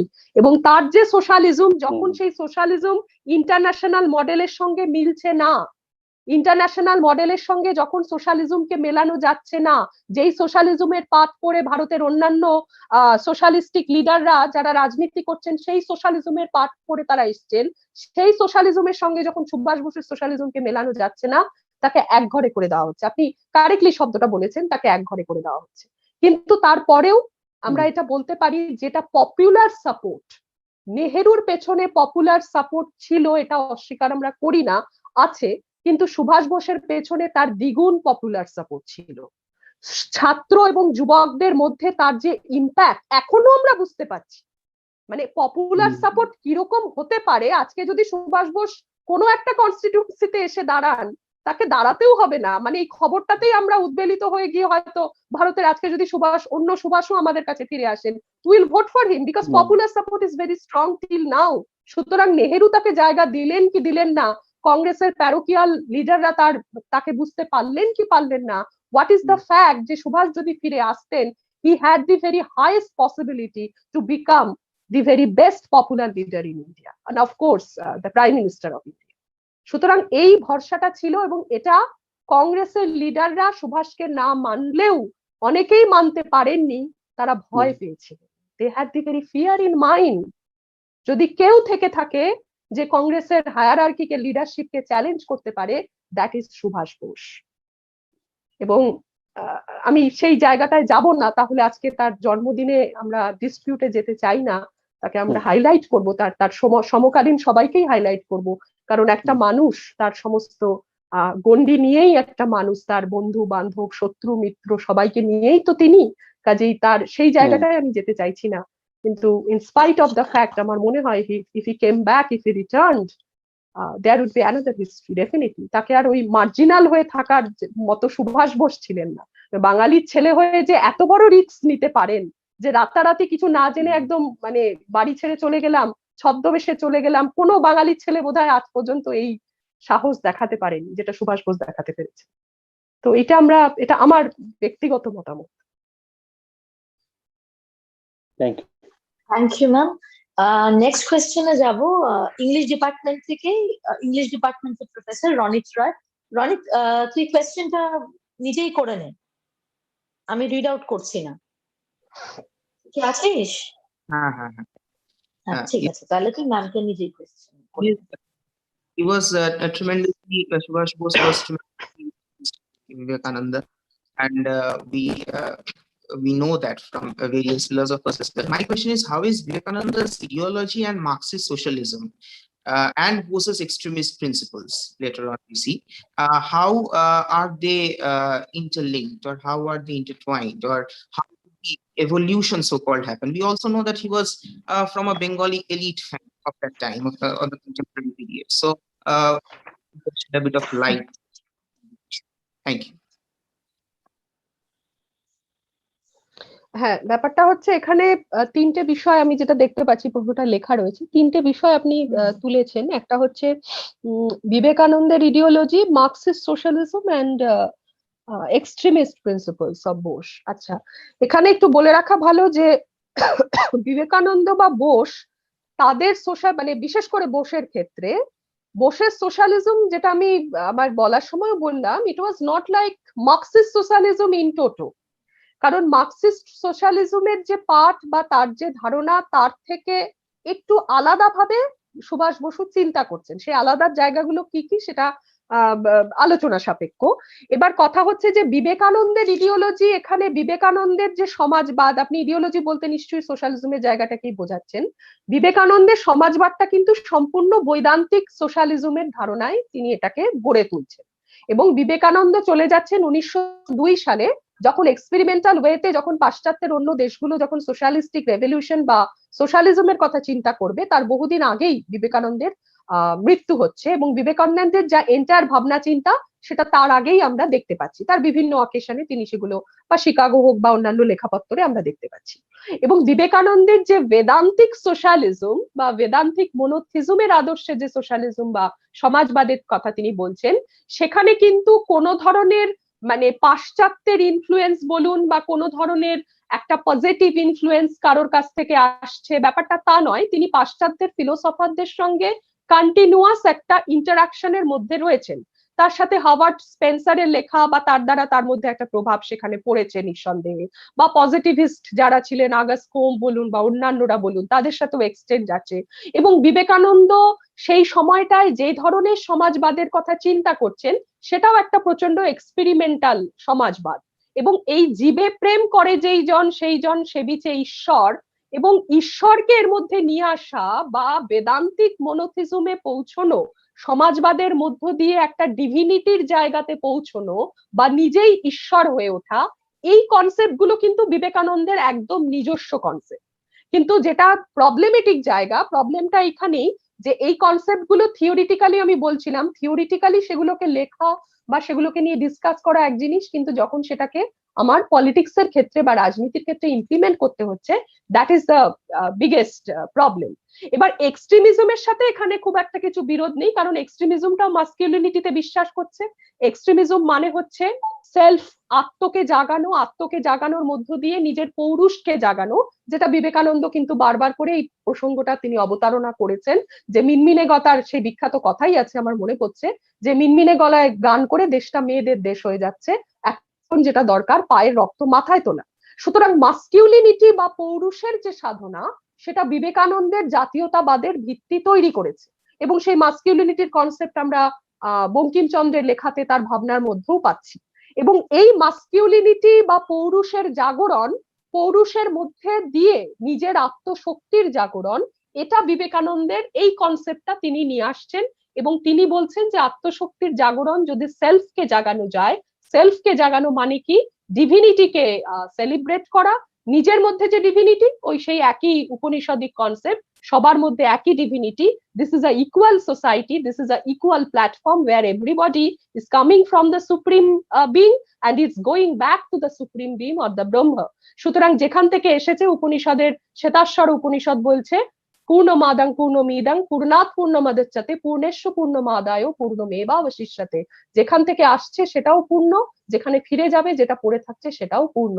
This is the concept of completeness or the very totality. এবং এই টোটালিটির জায়গা থেকে আমরা বিবেকানন্দের সোশ্যালিজমকে ব্যাখ্যা করছি। এবং যেখান থেকে সুভাষ বসু তার এক্সট্রিমিজম হোক বা তার এই যে মাস্কিউলিনিটির প্রয়োগ হোক, পৌরুষের প্রয়োগ হোক, সেই জায়গাটাকে তিনি পিক আপ করে নিয়েছেন। এবং মার্কসিস্ট সোশ্যালিজমের সাথে কিন্তু এই সোশ্যালিজমের একটা মানে বিশেষ তফাতই রয়ে গেছে, যে ডিভিনিটিতে উত্তরণ করা, একটা ইকুয়াল সোসাইটি, একটা স্টেটলেস সোসাইটি, একটা সর্বহারার society, this is one thing. কিন্তু তারপরেও সেখানে সংঘাত অনিবার্য, অ্যাকর্ডিং টু দ্যাট ফিলোসফি সেখানে সংঘাত অনিবার্য, সেখানে কনফ্লিক্ট অনিবার্য, সেটাই শেষ কথা নয়। কিন্তু বিবেকানন্দ তারপরের যে সংঘাত, সেই সংঘাতেরও একটা সমাধান দেওয়ার চেষ্টা করছেন।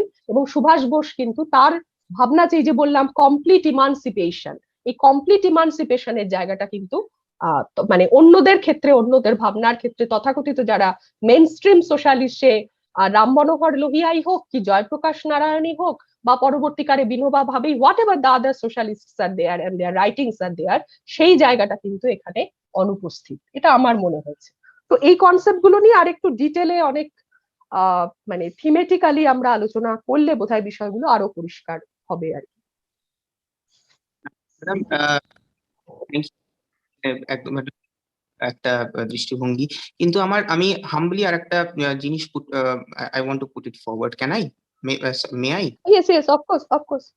হ্যাঁ, যদি আমরা হেগেল থেকে পড়ি শুরু করি, বা যদি আমরা Martin Heidegger's concept of Dasein দেখি, যেখানে it's all about sorges or caring or dwelling, তো যেটা আপনি বলছেন যে মাস্কিউলিনিটি, সেটা কেয়ারিং বা ডুয়েলিং বা ডুয়েলিং প্রিজার্ভিং এর সেন্সে, তো that is a very feminine quality. তাহলে সেক্ষেত্রে কি সুভাষ বসু তো প্রিজার্ভই করতে চেয়েছিলেন, তিনিও তো কেয়ারই করতে চেয়েছিলেন ইন আ ওয়ে, তাহলে সেটাকে কি খুব একটা ম্যাসকুলিন আইডিয়াল বলা চলে? No, you can't compare Subhash, আমি আগেই বলছি, you can't compare Subhash with Hegel. হেগেলের ডায়ালেকটিক্স আর সুভাষের ভাবনায় দুটোর মধ্যে, এবং সুভাষের বা সুভাষ কেন মানে ইন্ডিয়ান ওয়েতে যদি এই যে বিবেকানন্দ বা সেই ট্র্যাডিশনে যদি আমরা পৌরুষের কথা বলি, সেটাকে আমরা ওই কনসেপ্ট দিয়ে বিচার করতে পারবো না, কারণ এখানে যেটা বিবেকানন্দ থেকে শুরু হচ্ছে, that is the concept of গুণা, সত্য রজ তম, এবং এই পৌরুষটা হচ্ছে রাজসিক ভাব, মানে rajasic in the masculinity, not in the sense of a gender attribute, but it's a kind of guna in the Indian concept, যেটা বেদান্ত থেকে আসছে। এবং সেই বেদান্ত বলছে যে এই তিনটে গুণের মধ্যে একটা প্যারালাল জায়গায় পৌঁছতে হবে, এবং তার সঙ্গে সঙ্গে যে রাজভাব, রাজস ভাব, দ্যাট ইজ এন্ডেভার বা এফার্ট, সেই জায়গাটাকে জাগাতে হবে, কারণ জাতি তমসাচ্ছন্ন, তমভাবে সে ঘুমিয়ে পড়েছে, স্লাম্বারিং স্টেট, বিবেকানন্দ বলছেন স্লাম্বারিং স্টেট, শ্যাকলিং, ইটস চেইনড হয়ে রয়েছে এবং স্লাম্বারিং স্টেটে রয়েছে। সেই জায়গা থেকে তার পৌরুষকে জাগাতে হবে, মানে দিস ইজ দ্য রজগুণ, রজগুণের সাধনা করতে হবে, যেই রজগুণ তাকে সত্যগুণে পৌঁছে, মানে রজগুণটাও শেষ নয়, রাজস থেকে তাকে সত্যে পৌঁছতে হবে, সাত্বিক। এবং এই তিনটে গুণের কনসেপ্টটা এখানে জানা দরকার, এবং এই তিনটে, গোটা ইন্ডিয়ান যারা ফিলোসফির লোক তারা আরো ভালো বলতে পারবেন, এবং তিনটে গুণের মধ্যে যখন সাম্যাবস্থা আসবে, that is the highest state of knowledge. এবং এটার সাথে কিন্তু ইউ ক্যানট, আপনি মানে ডিফারেন্সিয়েশন করতেই পারেন, what is Hegel saying, or what is, how do you মানে utilise the concept of femininity, masculinity. Subhash বোসের মধ্যে ফেমিনিনিটি যদি অ্যাজ এ জেন্ডার স্টেরিওটাইপ দেখি, তার মধ্যে ফেমিনিনিটি, মাস্কিউলিনিটি এগুলো নিয়ে অনেক অ্যাট্রিবিউটস নিয়ে আমরা কথা বলতে পারি, কিন্তু if we talk about Paurush in a sense of Indian socialism or Indian concept, সেখানে কিন্তু ওই গুণের জায়গাটাকে হাইলাইট করে যদি ব্যাপারটাকে দেখা যায়, তাহলে মনে হয় তার একটা আলাদা ইন্টারপ্রিটেশন আসতে পারে। But there are so many interpretations we can have, of course we can have this sort of arguments and counter arguments also. Thank you so much. Thank you, ma'am. আমাদের IQAC কোঅর্ডিনেটর পাফরি ম্যাডাম আপনাকে একটা question করতে চান। How many questions I am expected to answer? This is the last one, I promise. I think the questionnaire session is more longer. I told you that the interactive session is going to be yes. কারণ ma'am আপনি no I am enjoying. সবার মধ্যে কিছু প্রশ্ন একটা উঠেছে যে yes, of course, করে নেতাজিকে জানতে পারলে যেটা হয় আর I'm just joking. You are very much welcome. no ma'am, এটা প্রমিস লাস্ট কোয়েশ্চেন। আমাদের IQAC কোঅর্ডিনেটর পাপড়ি চক্রবর্তী আপনাকে, ডক্টর পাপড়ি চক্রবর্তী আপনাকে একটা কোয়েশ্চেন করবেন। পাপড়ি দি, তুমি নিজে করে নাও একটা কোয়েশ্চেনটা। তুমি আছো কি? হ্যাঁ, ঠিক আছে, ওকে। হ্যাঁ, আমার কলেজের তরফ থেকে আপনাকে আরো একবার আমাদের ধন্যবাদ জানিয়ে, নমস্কার জানিয়ে আমি কথা শুরু করছি। এটা ঠিক প্রশ্ন নয়, আমার মনে হলো ভেতরে এই জিনিসটা খোঁচা দিচ্ছে। আমরা তো কলেজে পড়াতে অনেক সময় দেখছি যে নানান রকম মহিলাদের প্রজেক্ট আমাদের করাতে হচ্ছে সেন্ট্রাল বা স্টেটের তরফ থেকে, যেটা সেলফ ডিফেন্স বলছে। মহিলাদের আত্মরক্ষা সংক্রান্ত নানান রকম কর্মসূচিও আমরা অনেক সময় নিয়ে থাকছি। আমি জানি না সেই সুভাষচন্দ্রের আমলে ব্রিটিশ বাহিনীতে মহিলাদের কি স্থান ছিল বা আদৌ মহিলা বাহিনী ছিলেন কিনা। তো যখন INA তে আমরা দেখছি নেতাজি তৈরি করেছেন ফৌজ, সেখানে কিন্তু মহিলাদের একটা বিশেষ গুরুত্ব দিয়ে মহিলা বাহিনীও ছিল। আমরা বহু মহিলার পরিচয় পেয়েছি যারা যোদ্ধা হিসেবে তাকে সঙ্গ দিয়েছেন। তো আমি বলবো এটা কি তার সেই মানসিকতার পরিচয় নয়? আমি আপনার মতামত চাইছি শুধু এই ব্যাপারে যে নারীকে নিজের যোদ্ধা বানিয়ে বা নিজেকে কি বলবো পরিবেশের সঙ্গে খাপ খাইয়ে নিজেকে সেলফ ডিফেন্সের উপযোগী তৈরি করে স্বাধীনতার লড়াইয়ে প্রথম নিয়ে আসার জন্য যিনি দাবিদার, নেতাজি কি সেই জায়গায় আছেন কি নেই, সেটাই আমার প্রশ্ন। হ্যাঁ, নিঃসন্দেহে, অবশ্যই, কারণ নেতাজির জীবনের হয়তো এটা সব থেকে অনালোচিত বা কম আলোচিত জায়গা, আপনি খুব সুন্দর বলেছেন। এবং মেয়েদের রাজনৈতিক অংশগ্রহণ, এই জায়গাটা হয়তো আমরা কিছুটা স্ক্যাটার্ড ওয়েতে পাই, যে তারা স্বদেশী আন্দোলনে যোগ দিচ্ছে, পরবর্তীকালে অসহযোগ, চট্টগ্রাম এই জায়গাগুলোতে তারা আছে, বিপ্লবী মেয়েরা যারা। কিন্তু একটা সংগঠিত ওয়েতে নারী বাহিনী তৈরি করা, মানে মিলিটারাইজ করা, এটা কিন্তু সুভাষ বোসের একদম নিজস্ব কন্ট্রিবিউশন।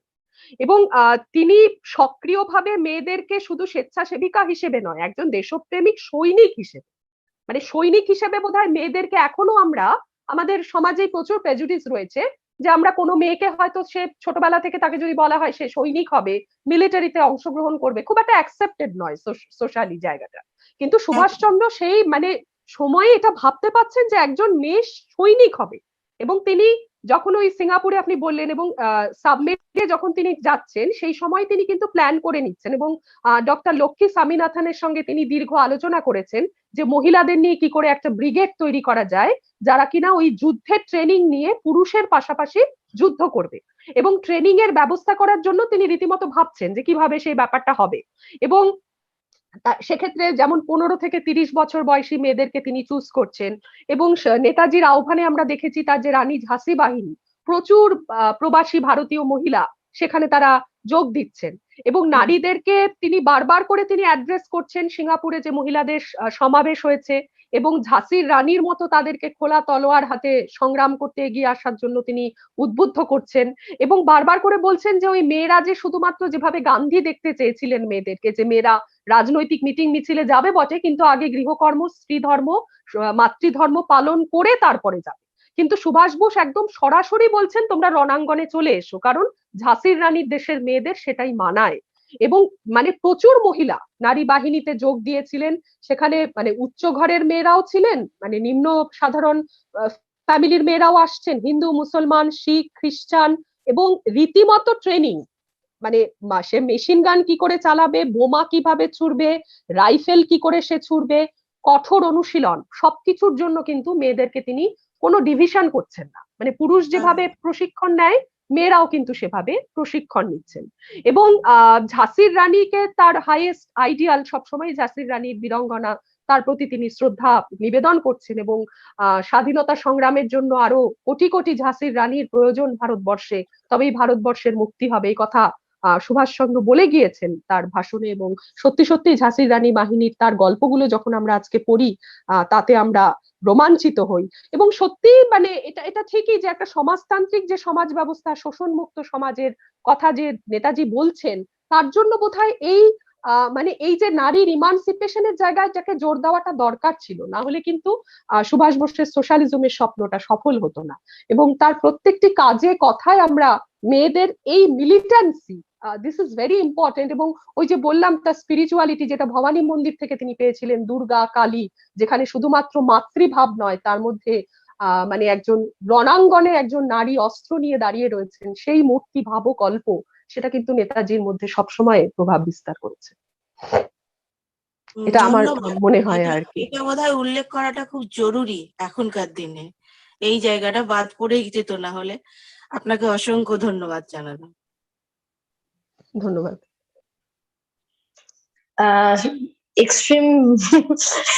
এক্সট্রিমলি সরি, বোধহয় ইন্টারঅ্যাক্টিভ সেশনটা সত্যি একটু বড় হয়ে গেছে ম্যাম, বাট থ্যাংক ইউ, আপনি এত পেশেন্টলি সব কোয়েশ্চেন গুলো আজকে উত্তর দিয়েছেন। আমরা অত্যন্ত সমৃদ্ধ হয়েছি বিভিন্ন দিক থেকে। আজকে আমরা নেতাজিকে নিয়ে যে ধরনের আলোচনা করলাম তাতে সত্যি আমাদের খুবই ভালো লাগছে সবার। আমাদের দুজন ছাত্রী অনেকক্ষণ অপেক্ষা করে আছে, ওরা দুটো নিবেদন করবে, একজন একটি কবিতা বলবে আর একজন একটি সঙ্গীত পরিবেশন করবে। তোমরা দুজন যদি থাকো একটু আনমিউট করে বলো যে তোমরা আছো কিনা, তাহলে আমরা সেই অনুষ্ঠানে চলে যাব। হ্যাঁ ম্যাম আছি। শ্রী, ওদের নামটা একটু বলে দে আমাকে। হ্যাঁ, গান করবে কবিতা মুখার্জি, আর স্বর্ণালী বিশ্বাস আবৃত্তি করবে। তাহলে স্বর্ণালী তুমি আবৃত্তিটা করে নাও, নিয়ে আমরা সঙ্গীত দিয়ে ভোট অফ থ্যাঙ্কস এ চলে যাবো আজকে, ঠিক আছে? তাহলে স্বর্ণালী তুমি আবৃত্তিটা শুরু করো।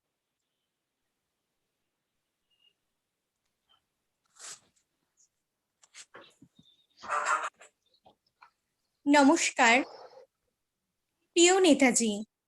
শুভ্রা ঘোষ।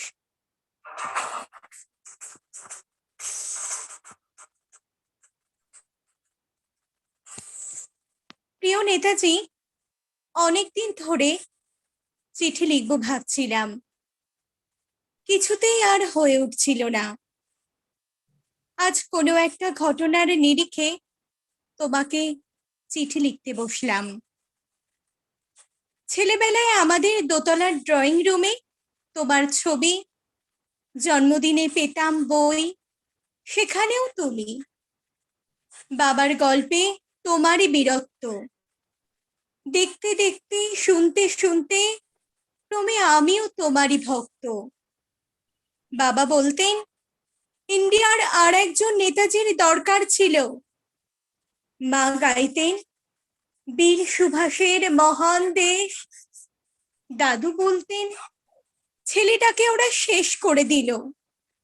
ঠাম্মার চোখে তখন আঁচলের খুব। এসবের মধ্যে বড় হওয়া আমিও কেমন একটা ঘরের মধ্যে থাকতাম। ভাবতাম, পারতে, তুমি সব পারতে। যদি আর একবার আমাদের মধ্যে তোমাকে পেতাম। আজ উত্তর 40-এও আমার একই ভোর, তুমি পারতে। কেননা দেশের মাটিতে দেশপ্রেমের মতো জোরালো একটা ঝাঁকুনি দেবার ক্ষমতা তখন আর কারুর ছিল না। এখনো আছে কি? তোমার হারিয়ে যাবার পর দেশে কত কমিশন বসেছে। ভারতের পূর্ব, পশ্চিম, উত্তর, দক্ষিণে কোনো পীর, কোনো সন্ত, কোনো দয়ালু বৃদ্ধকে দেখে ভুল করেছে সবাই। ছুটে গেছে তুমি মনে করে, কিন্তু ফিরেছে মাথা নেড়ে। তবু তোমাকে পাবার আশায় বুক বেঁধেছে। তুমি তো শুধু বসু বাড়ির নও, গোটা ভারতবর্ষের মণিকোঠার হীরক, যার আলোর শুদ্ধতা কালোকে সাদা করতে পারে। এই বিশ্বাসে ভর করে সবাই ভেবেছিল তুমি আসবে, আসবেই, কিন্তু এলে না। কেটে গেল অনেকগুলো বছর। পেরিয়ে এলাম জীবনের অনেক গলি খুঁজে। তুমি এখন বিমানবন্দরে, সভা সমিতিতে, রিসার্চ ব্যুরোতে, এমনকি ছেলের নামকরণেও। শুধু হৃদয় যেন দোলা দেয় না। জানো, তোমার জন্মদিনটা এখন সবাই ছুটির বলে আশ করে উপভোগ করে। আর ছেলেরা, তারা তো এখন দেশ বিদেশের খবরই বেশি রাখে। আর মেয়েরা, তারাও স্বাধীনতার ভেলায় চড়ে হতচকিত। শুধু মাটিটা কাঁদে। সেই কান্না যেন ভূমিকম্প, খরা, এলেনিনো বন্যা হয়ে চারদিক ভাসিয়ে দেয়। এখনো অভিমান করে শুয়ে থাকবে রেনকোচিতে? আজ যখন ঘাড়ের উপর AK-47 নিঃশ্বাস, রক্তের হরিখেলা ধর্মের জিগিরে, তখন শোনাও সেই আওয়াজ, আমি সুভাষ বলছি। মেয়েটা দৌড়ে এসে বলবে, মা, মা দেখো, উনি আসছেন। পাশের বাড়ির মেসোমশাই ডাকবে জানলা দিয়ে, বৌমা, আমি বলিনি উনি ফিরে আসবেন। খোলা জানলার ধারে দাঁড়াবে মেয়েরা, তাদের ডান হাতে শঙ্খ, বাঁ চোখে জল। নদী হবে উত্তাল, নৌকা বেসামাল। পড়ার মাঝিও চেঁচাবে, উনি আসতেছেন। সবুজ মাঠে শিশুদের হাতে পতাকার দোলা, উনি আসছেন, উনি আসছেন, উনি ফিরে আসছেন। তোমার হারিয়ে যাওয়া আর একটা 23-এ, আজ স্বাধীনতার ঠিক আগের মুহূর্তে দাঁড়িয়ে তোমাকে আমার এই চিঠি। প্রণাম নিও, ভালো থেকো নেতাজি, নমস্কার। খুব সুন্দর হয়েছে স্বর্ণালী। আমরা নেক্সট প্রোগ্রামে চলে যাব। আমরা একটা ছোট্ট সঙ্গীত পরিবেশন করবে আমাদের ছাত্রী। তুমি রেডি থাকলে শুরু করতে পারো। হ্যাঁ কবিতা, হ্যাঁ শোনা যাচ্ছে, তুমি স্টার্ট করতে, হ্যাঁ শোনা যাচ্ছে, তুমি স্টার্ট করতে পারো।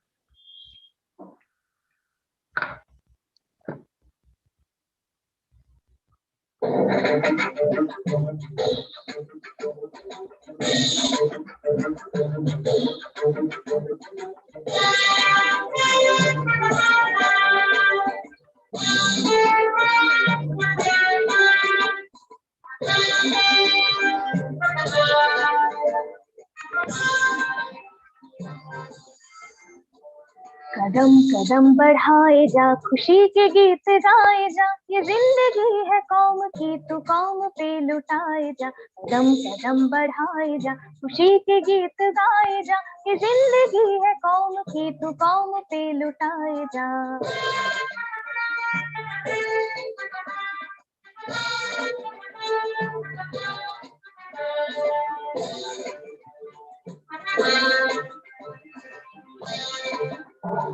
तू शेर हिंद आगे बढ़, बंदे से फिर भी तू न डर, उड़ा के दुश्मनों का सर जो शेर वतन बढ़ाएगा। तू शेर हिंद आगे बढ़, बंदे से फिर भी तू न डर, उड़ा के दुश्मनों का सर जो शेर वतन बढ़ाएगा।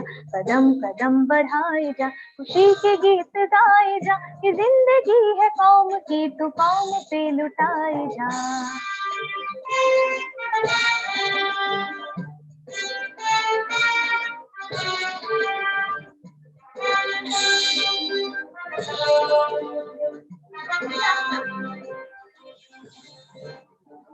चलो दिल्ली पुकार के, कौमी निशा संभाल के, लाल किले पे धार पे लहराए जा, लहराए जा। चलो दिल्ली पुकार के, कौमी निशा संभाल के, लाल किले पे धार के लहराए जा, लहराए जा। कदम कदम बढ़ाए जा, खुशी के गीत गाए जा, ये जिंदगी है कौम की, तू कौम पे लुटाए जा। कदम कदम बढ़ाए जा, खुशी के गीत गाए जा, ये जिंदगी है कौम की, तू कौम पे लुटाए जा।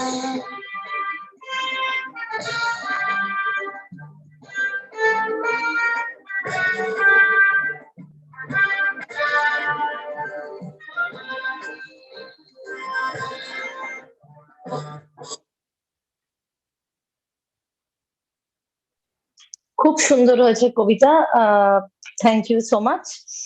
আমরা একেবারে অনুষ্ঠানের শেষ পর্যায়ে এসে গেছি। আজকে প্রফেসর দাশগুপ্তের আলোচনায়, তার সাথে আমাদের দুই ছাত্রী এরকম সুন্দর উপস্থাপনার মধ্যে দিয়ে আমরা সত্যি নেতাজির আজকের জন্মদিনটা খুব ভালোভাবে উপলব্ধি করতে পারলাম বলে মনে হচ্ছে।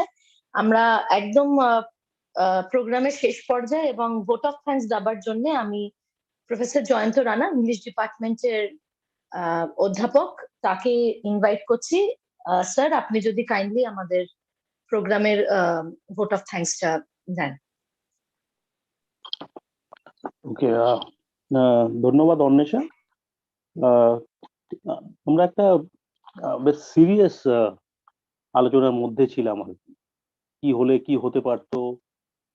তার থেকেও যেটা বড় ছিল যে অ্যাকচুয়ালি তার ভিশন কি ছিল, নেতাজির ভিশন কি ছিল, যে বিষয়টা নিয়ে একটু কম আলোচনা হয়। নেতাজিকে মিলিটারি পোশাকে রেখে দিতে পারলে বোধহয় অনেকেরই লাভ হয়। তো যাই হোক, আমরা একটা আলোচনার মধ্যে ছিলাম, ইন্টারঅ্যাক্টিভ সেশনও হয়েছে। সুতরাং এখন আমার দায়িত্ব এই ভোট অফ থ্যাঙ্কসটা দেওয়ার, সেটা আমি শুরু করছি। আমি শুরু করব অধ্যক্ষ ডক্টর সুধাকান্ত চট্টোপাধ্যায়কে ধন্যবাদ জানিয়ে। উনি আমাদের যে কোনো কাজ যেটা এই কলেজে হয় তার পিছনে তার সমর্থন রয়েছে। তো অধ্যক্ষ ডক্টর সুধাকান্ত চট্টোপাধ্যায়কে আমার ধন্যবাদ জানাচ্ছি। এছাড়া আমাদের আইকিউএসি কোঅর্ডিনেটর বর্তমান আইকিউসি কোঅর্ডিনেটর ডক্টর পাপড়ি চক্রবর্তী, উনি তার অবদান রেখেছেন যাতে এই ওয়েবিনারটা ঠিকঠাক ভাবে হয়। আমরা জানি যে কিভাবে বেশ কিছু কাজ এক জায়গায় আমরা ঠিকভাবে করতে পারলে তারপরে বোধহয় এই ধরনের একটি অনলাইন প্রোগ্রাম আমরা করে উঠতে পারি। তো ডক্টর পাপড়ি চক্রবর্তীকে ধন্যবাদ জানাই। আমাদের মাননীয় রিসোর্স পার্সন যিনি হয়েছেন আজকে, প্রফেসর কৌশিকী দাশগুপ্ত, তার কথাই আমরা এতক্ষণ শুনছিলাম। তিনি বিদ্যাসাগর চেয়ার প্রফেসর বিদ্যাসাগর ইউনিভার্সিটিতে, এবং তিনি একই সঙ্গে বিভাগীয় প্রধান ইতিহাস বিভাগে। তাকে ধন্যবাদ জানাই। এছাড়া আমাদের কালচারাল কমিটি মেম্বার্স যারা প্রচুর পরিশ্রম করেছে, আলাদা করে প্রত্যেকের নাম বলতে পারলে ভালো হতো, তবুও অন্তত কয়েকজনের নাম আমার এখনই মনে পড়ছে। ডক্টর শ্রী চ্যাটার্জি, রনিত আমাদের ডিপার্টমেন্টে। রনিত আজকে দুটো প্রশ্নও করেছে এবং বেশ কঠিন ছিল প্রশ্নগুলো। আমি পরবর্তীকালে যখন ওর সঙ্গে কথা হবে তখন এই বিষয়ে আর একটু জানার চেষ্টা করব। আর মুনমুনদির কথা বলবো, মানসীদির কথা বলবো। এছাড়া সুকন্যা সোম রয়েছেন, যিনিও অনেকটা পরিশ্রম করেছেন। অন্বেষা তো রয়েছে, আগাগোড়া এই প্রোগ্রামটাকেও কন্ডাক্ট করলো বেশ নিষ্ঠার সঙ্গে, ধৈর্যের সঙ্গে। তার কারণ হচ্ছে যে একটা ওয়েবিনারে আমরা যারা সাধারণত অন্যদিকে থাকি আর কি, অন্য পিঠে থাকি, তাদের পক্ষে লাগাতার কোন কাজটা একের পর এক করে উঠতে পারলে ভালো, কারণ শুধু ভুলটা মনে থাকে আমাদের। সুতরাং অন্বেষা অনেকটা সময় এবং ধৈর্যের পরিচয় দিয়েছে, অন্বেষাকে ধন্যবাদ। এবং অবশ্যই আমাদের স্টুডেন্টস যারা শুধু এখানে পারফর্ম করলো, শুধু তারা নয়, যারা পার্টিসিপেট করেছে, যারা ইউটিউবে রয়েছে, আমাদের সমস্ত স্টুডেন্টস যারা পরবর্তীকালে এই অনুষ্ঠানটি ইউটিউবে দেখবে, তাদের কথাও বলবো আর কি। তো খুব ভালো লাগলো তারা ছিল, এবং আমাদের অন্যান্য যারা পার্টিসিপেন্টস তারাও ছিলেন। আমাদের একাডেমিক সাব কমিটির কনভেনর ডক্টর অন্তরা চৌধুরী, তিনিও প্রোগ্রামের শুরুতে তাকে একবার দেখেছিলাম, তাকেও ধন্যবাদ জানাই। অধ্যাপক ডক্টর প্রদীপ কুমার মণ্ডল আমাদের ইতিহাস বিভাগে রয়েছেন, তাকেও ধন্যবাদ জানাই। তো এইভাবে আজকে একটা বেশ সর্বাঙ্গ সুন্দর একটা আলোচনার শোনার সৌভাগ্য হলো। আমার থ্যাংক ইউ নোট এখানেই শেষ করছি। ধন্যবাদ। Thank you so much sir. আজকের ফ্লায়ার এবং অন্যান্য অনেক কাজে আমাদের খুব সাহায্য করেছে প্রফেসর সৃজিতা মিত্র এডুকেশন বিভাগে। তো সৃজিতাকেও আমাদের সবার থেকে একটা থ্যাংক ইউ। আর আজকের প্রোগ্রাম তাহলে আমরা এখানেই শেষ করব, এবং আজকে শেষ করার আগে অবশ্যই জয় হিন্দ। লাইভটা স্টপ হ্যাঁ।